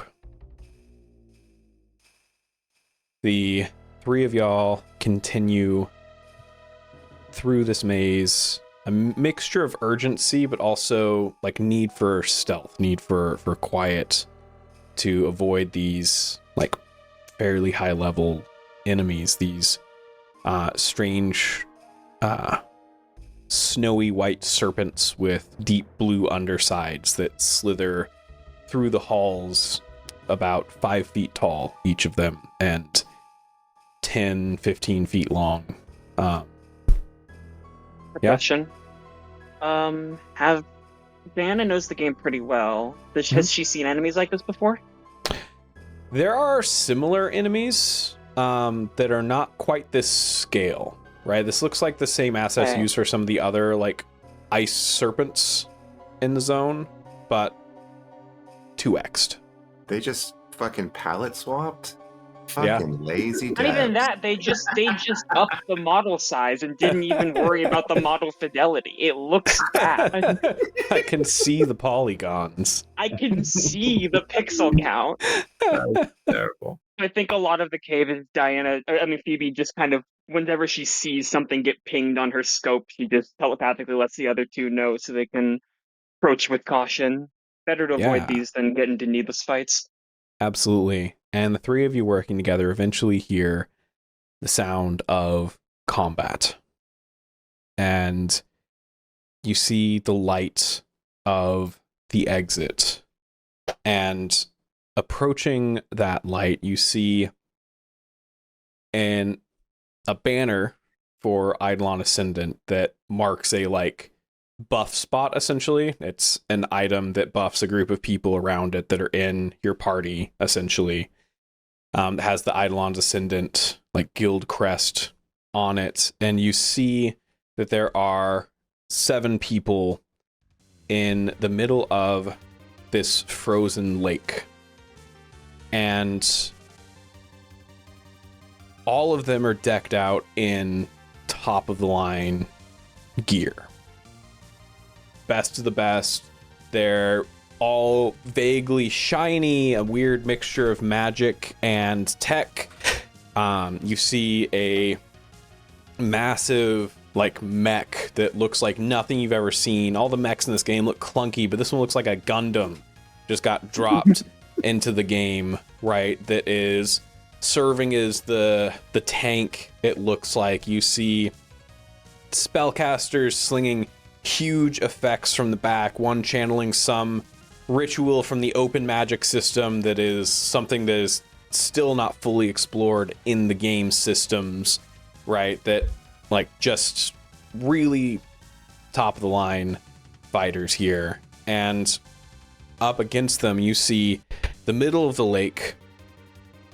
There's a hole in the ice where the ice is cracked, and there's a few chunks floating in, probably about 15 feet wide. The ice around that is thin and cracking, and serpentining out of that hole, you see a massive lizard-like head. It's a pure white, just absolutely covered in frost and snow, but its features are strong. They're sharp. You see eyes that glow a soft blue. You see jagged teeth as it lets out an ear-splitting roar. Its body has 6 limbs visible that are currently out of the waters. It towers about 20 feet up. Each limb, each arm, maybe 5 to 10 feet in length, swatting at and attacking these Eidolon's Ascendant in an open world boss fight. There's been a few of these. Usually they're for festivals or events, and it's oh, everyone gang up on the giant pumpkin with an absurd amount of health, or things like that. But of course, nothing quite like this. What do you do? Do they look like they're doing damage, or are they getting their asses handed to them? To be perfectly honest, it looks like a stalemate. It doesn't look like they're doing any damage, but also doesn't look like they're really taking any damage. Are we able to see anything about why? If we hang back and we analyze the battlefield, can we see what might be stopping the damage from going through? Learn about the kind of damage types that are in play. Absolutely. Give me an insight. And this will be a group check if you're all holding back or standing back. I was gonna say that's my favorite. Yeah. If I could assist here, I'd be very grateful. Yeah, we got you. Yeah. Oh, yeah. You want to do this? Or It's a hot 6, so glad I assisted. Yeah, who wants it? Who's Oh. leading it? I guess I can. okay. If it's an Say it with more confidence. Your full Well, it depends. chest. Insight. Insight. Is this an open check? It is an open check. I'm doing this one. All right, I'm assisting. All right. And that's a 16 to assist. Oof. You better roll at least a 14. So I get a +1 then. Yep. That will be a 20 total on the roll. As Diana Sheesh. scans through, and a holographic HUD will appear through the scope as she keeps scanning, and she just starts scanning the battlefield. Like what class are they? What element is that? How much damage is it taking? How much health does this boss have? Just going full scan mode. That's Gosh, you're gonna ruin my whole encounter. I have quick assessment when the combat starts. You're not safe from me. So you scan in and start looking at everything you can in the battlefield, right? And this enemy, this boss, has something is going on with its resistances. They seem to be changing. Like it reacts to the same element differently each time it gets hit. There's too much chaos for you to sort out exactly why, but on top of that, it seems like it's in almost like a defensive stance right now. That if you had to guess, it's like a wear down your resources type of phase. The other thing it might be is that this boss is intended to have a big group. It's an open world boss. Usually those have hundreds or thousands of players attacking them all at once, not 10. So it might just be that by sheer numbers, the DPS that the Eidolons have compared to this creature is not enough to match the thousands of players that are expected to be fighting it all at once. As you're looking through your scope and on your 20, the group is, you see as you turn your scope to the right, on the outskirts, approaching you is Kalis, the guild leader, with a set of binoculars. Match eyes. He puts up like a hand, like hail, and like does the jog you do to like get across the street that's not actually any faster than walking, but it looks like you're hustling. Like that kind of move in this like massive armor. The dude is literally almost as big as the mech, but it's just like armor. A pearly chrome as he approaches. Hail and well met. Didn't expect anyone else to be here. I'm not sure what's going on with the encounter. We're trying to get data, get information, right? I think we're going to need a bigger group. We're considering bringing in the Phantoms or the rest of Eidolons. We don't want to bring everyone in if it's just going to be everyone gets crushed by the snakes back there, right? Or by this thing. Letheon is what the HUD says he's called. Okay. And so we're trying to figure it out. There's something going on. I think my guess right now is that when Letheon gets hit, it gains a temporary resistance to whatever element hit it.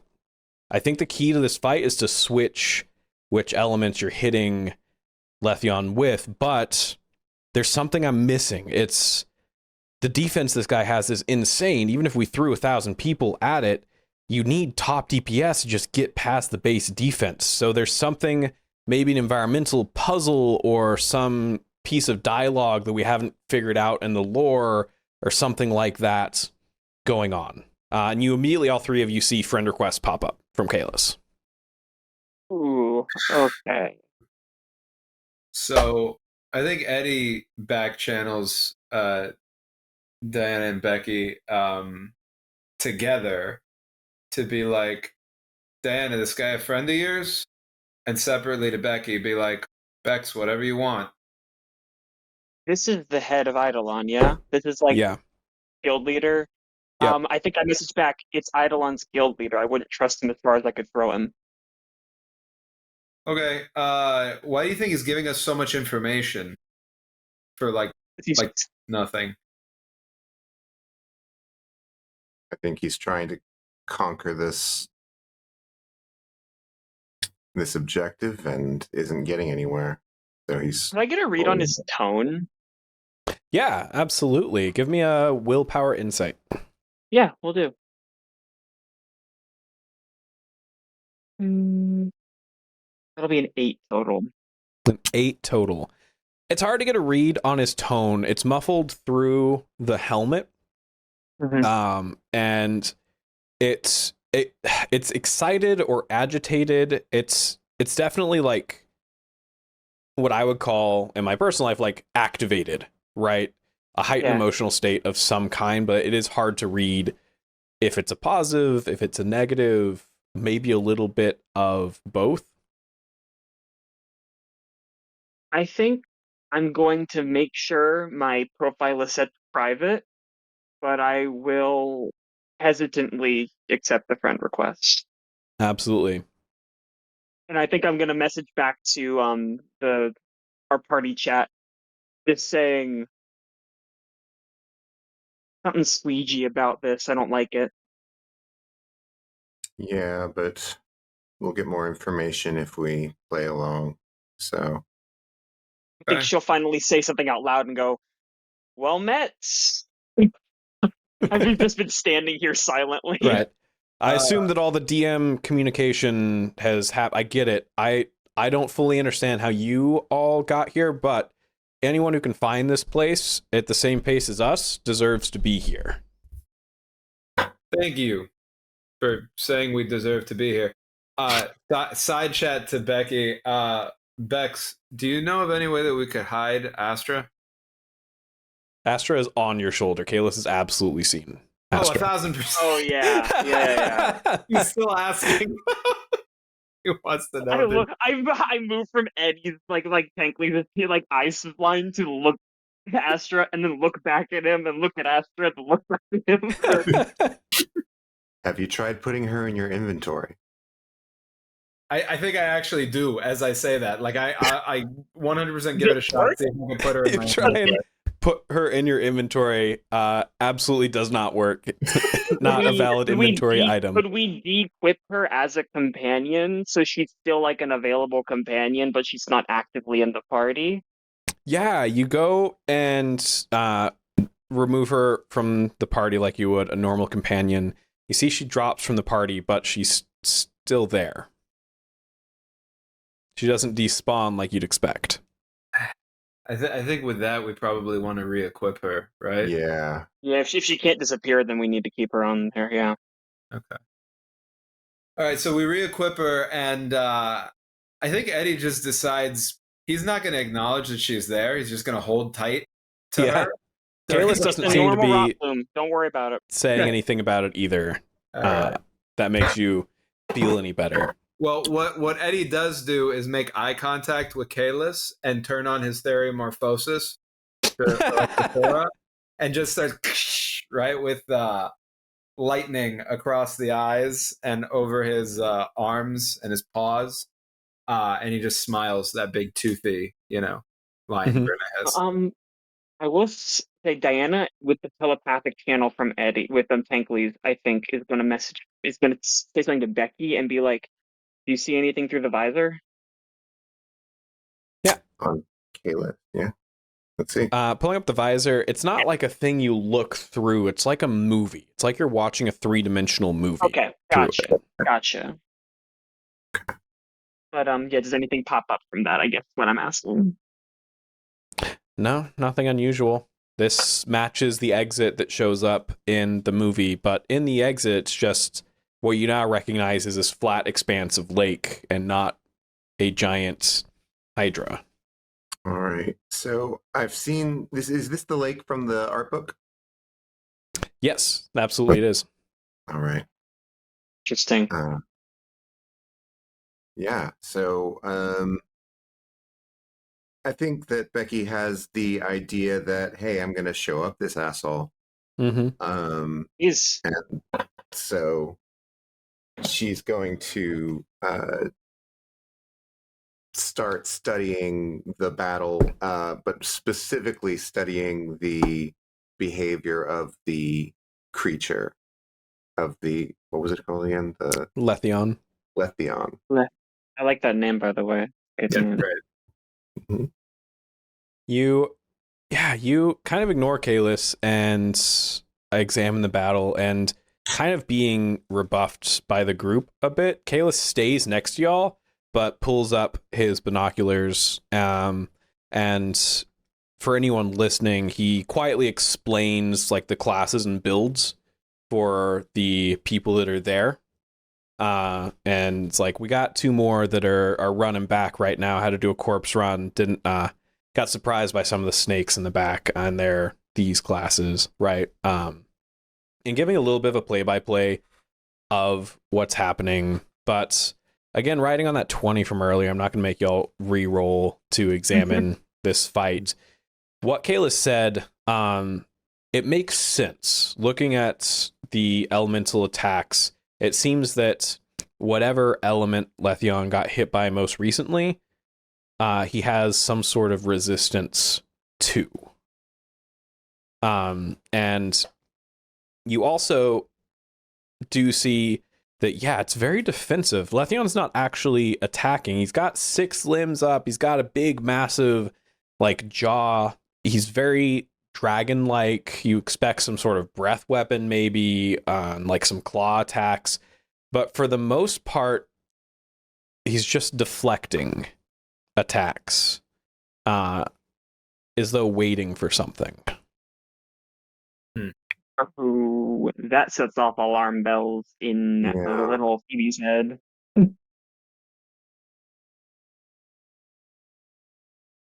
I think Phoebe's gonna say to Kalis, are you planning to just keep throwing bodies at it, or do you have an actual plan on how to get it past its defensive phase?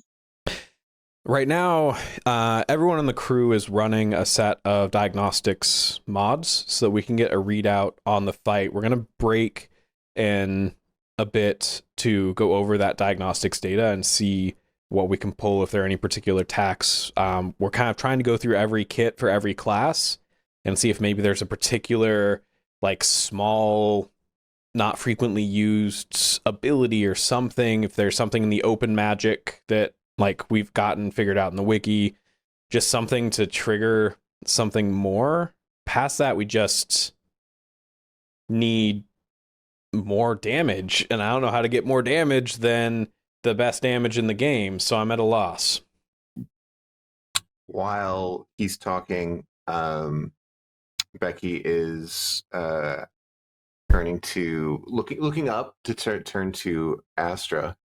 Mhm. And saying, Astra, what do you know about Letheon? Oh, Letheon, well, he's the one that remembers.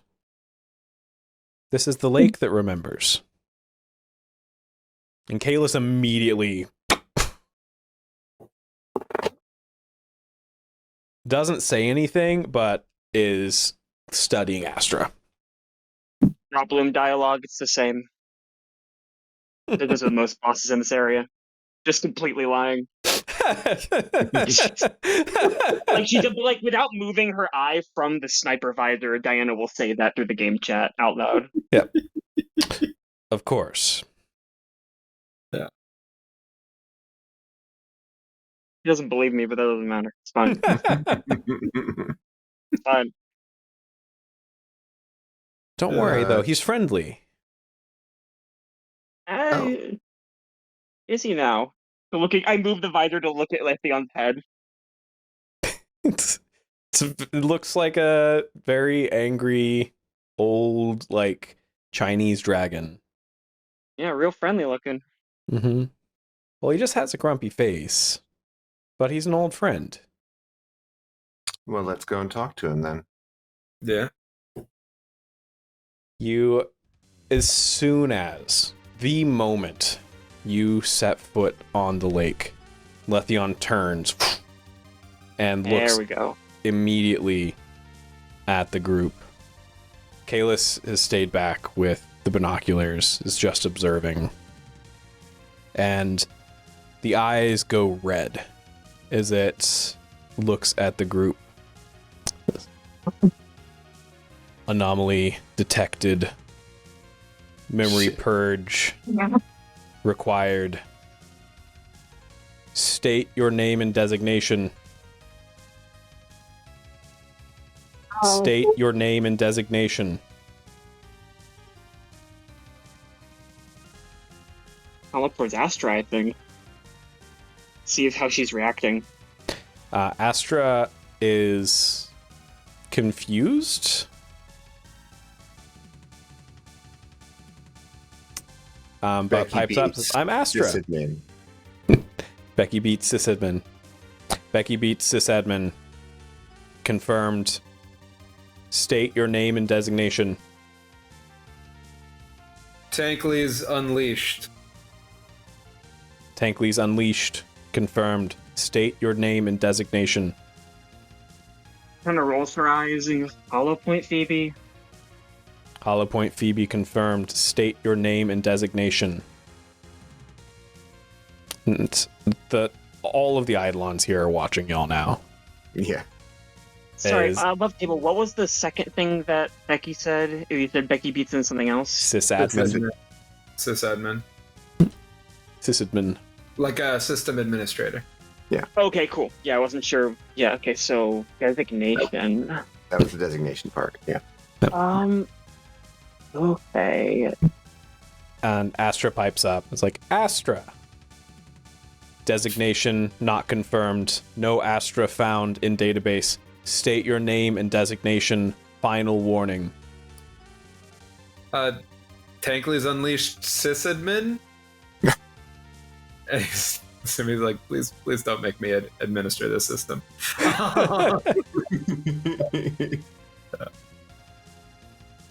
Tankle's unleash. Designation confirmed. Oh, kind of looks at the other two and shrugs like Hollow Point Phoebe. Designation Sysadmin? of Astra CC11098. CC 11098 confirmed as lost unit. No survivors. You see that, like, it's almost like the eyes power down and they power back up.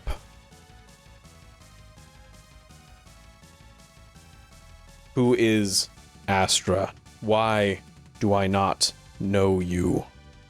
I know everyone aboard this ship.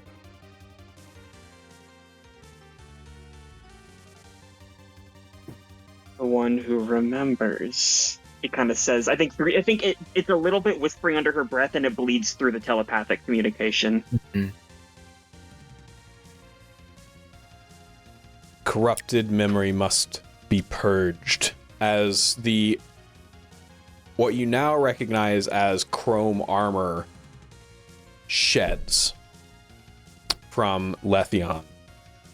And immediately the Eidolons start attacking. You do see like actual damage happening now as these huge pieces of armor crash through the ice and fall down deep into the lake as more of this creature's body begins to push itself up. As I need you all to give me an initiative roll. Great. I'm gonna burn 10 mind points to use high speed at the start of this. I'll be using 5 for quick assessment as well. Pre-initiative. And what I'm going to do is... Sorry, there are no established objective actions yet, right? Right. Okay, so then what I'm going to do is I'm going to attack. And I'm going to attack using... let's go on the mind points. I'm going to attack using Mind Theft so that I can hit it with light damage. Yeah. Keeping in mind that an alternation of weapon types might help us in knowing that Diana's going to be ready with that dark damage. Mm-hmm. I'm going to hit with light damage, and I'm going to say, you can't have Astra. And let me roll to hit. Absolutely. Let me see.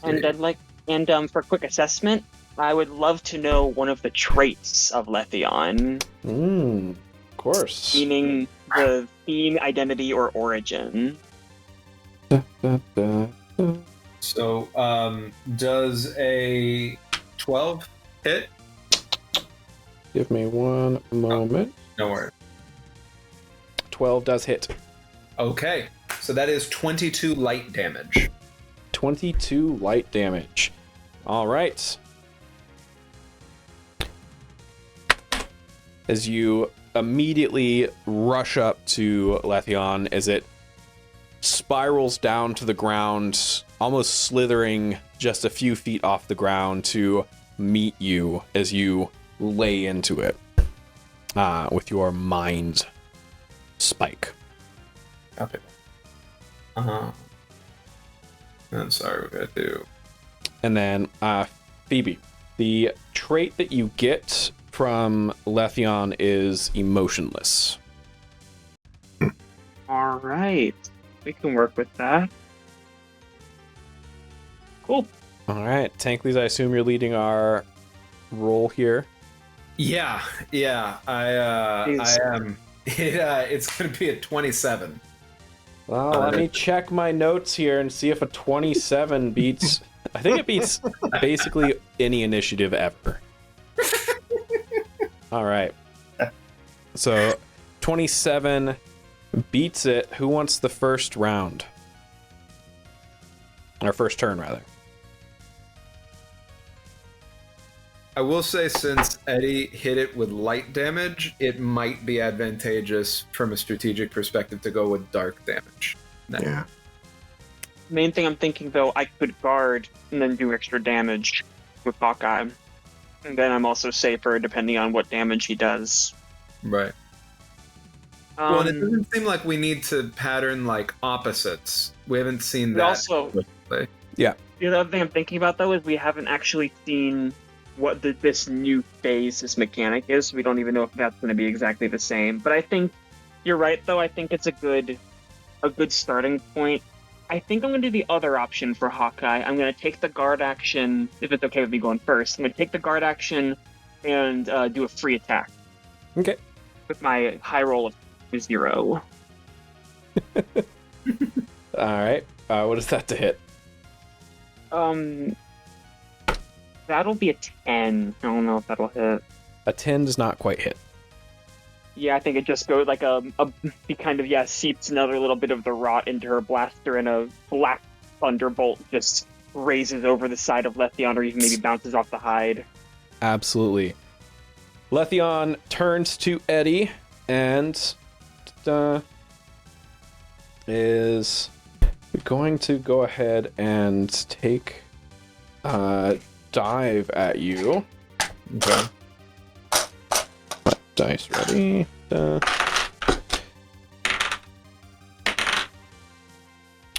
And that is a 12 to hit. That hits. All right. On a 12, it slams into you for 16 damage as it spirals in, and you feel the claws catch at your sides. I raise up Astra further away from where it claws in, even if it tears a little bit more. Yeah. Just to keep Astra safe. Absolutely. Who's our next player?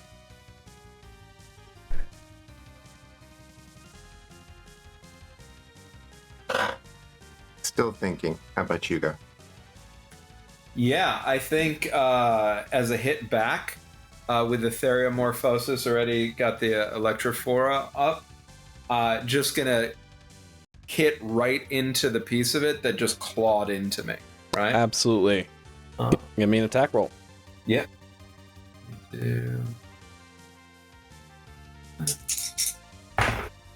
That is a tasty 16. 16 hits. Sorry, 17. I should have said, but same thing. Yeah. All right, so that is a.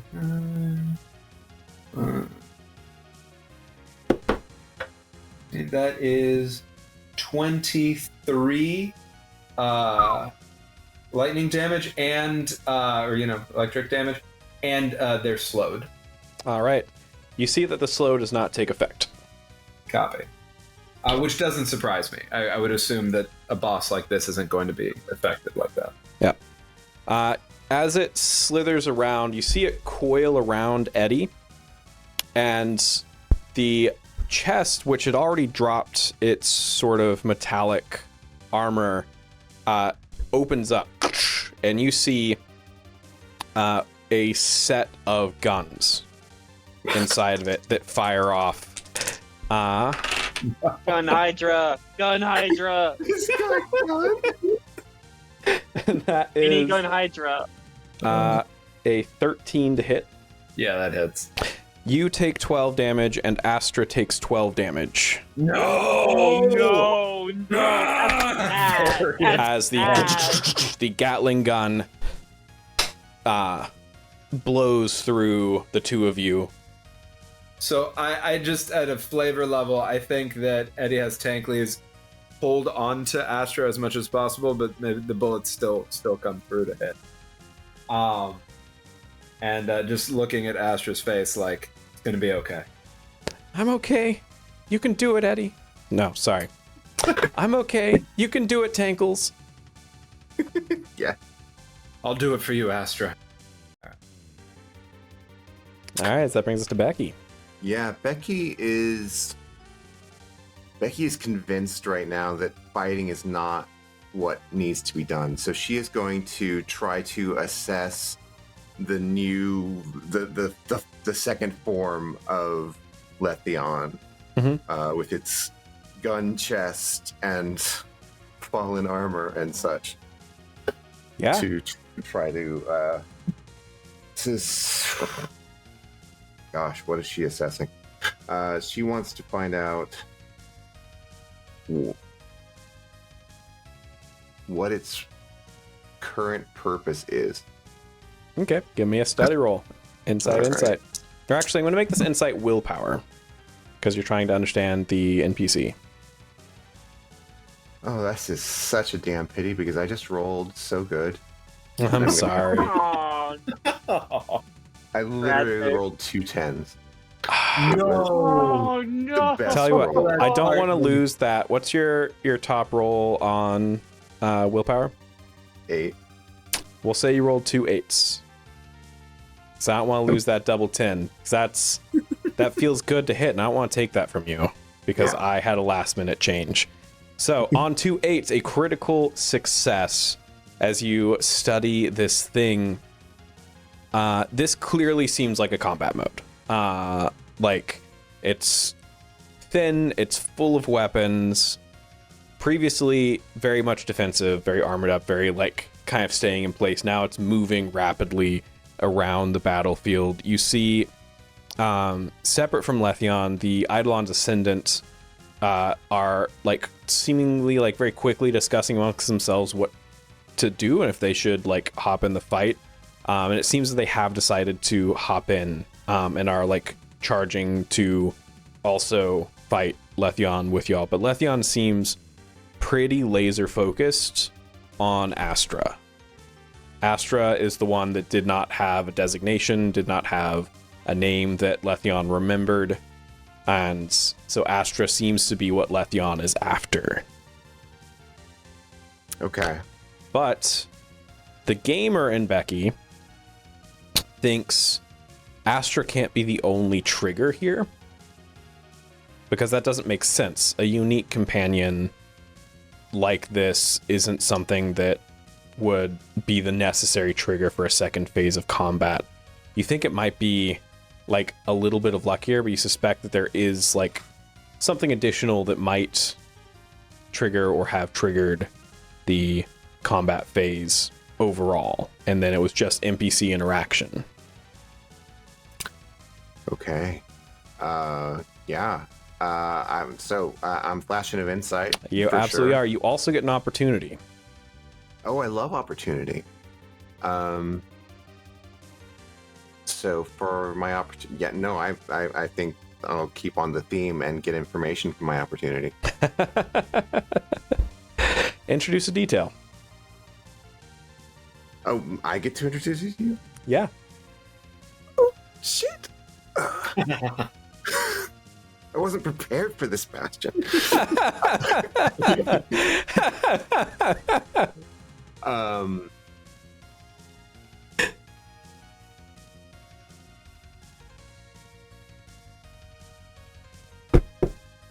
think that as she's scanning Letheon and looking as closely as she can at what it's doing, I think she recognizes the style of the code as being the style of Gantz as well. Absolutely. Yeah. You recognize, these sort of patterns. You've seen this in like code dumps before, like enemies and bosses that are coded like this. This has got that Gans flavor to it. You suspect that Gans must be like a pretty high level developer, like maybe a principal, maybe a lead, that seems to do a lot more of their like experimental or prototypey type of stuff, and that's what this feels like right now. Okay. And you get your flash of insight. Yeah. So, I love this. So question 1, what is that second trigger? You're trying to read through the triggers. You go through your inventory and you see sitting there at the bottom an unlit torch. An unlit torch. There it is. Light the flame. I'm gonna light my torch. Yeah. You pull the torch out and you see Letheon divert attention and look up at you and growl, "I should have known there was a flame bearer among you."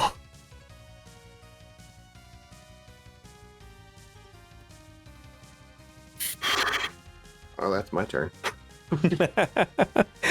As we cut over to Letheon. Letheon is going to, with the now pulled out torch, going to hold up one of its talons, and it opens up from the middle and launch a rocket at Becky. I love this Bakugan ass. I love him. That is Digimon a boy. 10 to hit. Is this defense or magic defense? This is defense. Well, shit, then it hits. That Would this be a range is... attack? Would this be a range attack? It is a ranged attack. I'd love to deflect it. What was the attack? What was the total? The total attack roll was a 10. Crossfire. I think you see a bolt of light blue electricity as the rocket like spirals towards you. It just in a split second, a beam of light just goes sideways through it, and it explodes before it makes contact with you. Gotcha, Becky. Absolutely. This Trigun-ass moment as you shoot the rocket out of the air before it can hit Becky. Becky, you are... I believe that's no damage, right? No damage. All right. As we cut over to the Eidolon's Ascendant.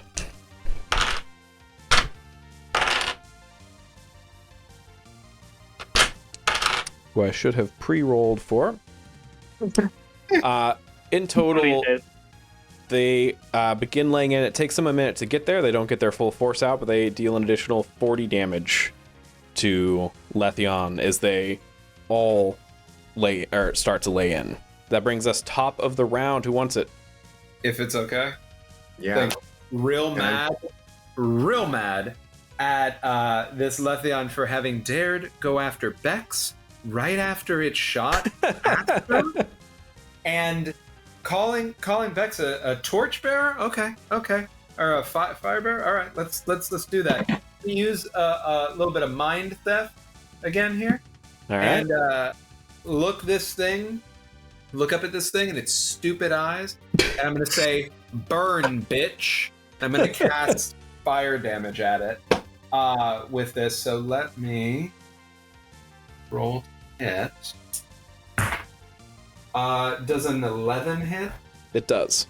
Hey, that's exciting. Okay. All right, so that is We found our AC or whatever. We found our defense. yeah, exactly. You We got got it. right into it. It's We got the sweet spot. We found it. 10 dozen, 12 works. We found it. meets it. Meets it. All right. So that is going to be 21 fire damage. Nice. All right. So 21 fire damage.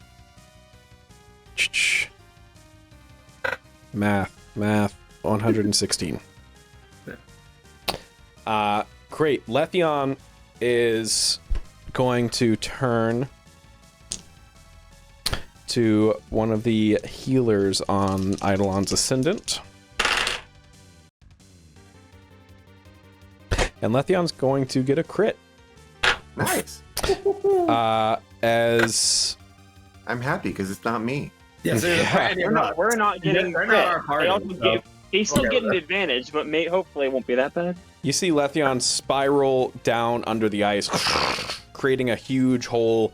The rest of the body crushes the ice between this hole and the main hole before it sprouts up out of a new hole directly under one of the healers and destroys it in one shot Oof. Handworm style. as it shoves the length of its body out of this new hole. As you're about to square up to fight it again, Diana, you get a Hi. ping from Kalis. Hi. As you see the Eidolons sort of look at each other all confused. And all of the Eidolons immediately begin to leave the arena, rushing out as fast as they can. And the message from Kalis says, I don't know what the fuck is up with this boss, but Ben lost his character. Permadeath? Holy shit. Oh, fuck. And that's where we end today's game. No! It's so That's good. so crazy. Fuck. Permadeath. Thank you all That's for joining me. I had an absolute blast. Make sure you get in the Discord if you're not in there already. It's my favorite little piece of the internet. We've got a really good community there. I can't wait to see y'all for episode 4. Just 1 week. That's all you gotta wait. And then we'll see if we get a TPK with our first boss fight here yeah. on Olympus. It's gonna be great. Short show. Yeah. And that's it. That's the final permanent episode. TPK. Yeah, that's it. Great job, guys. Letheon, the final boss, and we lost. Yep. That's the Tell story us we about want to Can't win them all. Yeah. Can't win them all. Yep. I love each and every one of you. I hope you all have an amazing rest of your day, and I can't wait to see y'all next episode. Bye-bye. Bye-bye. Yeah. Thanks, y'all.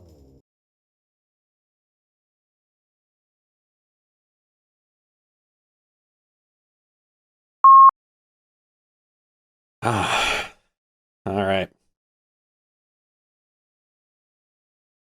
This jacket fits tighter than when I bought it.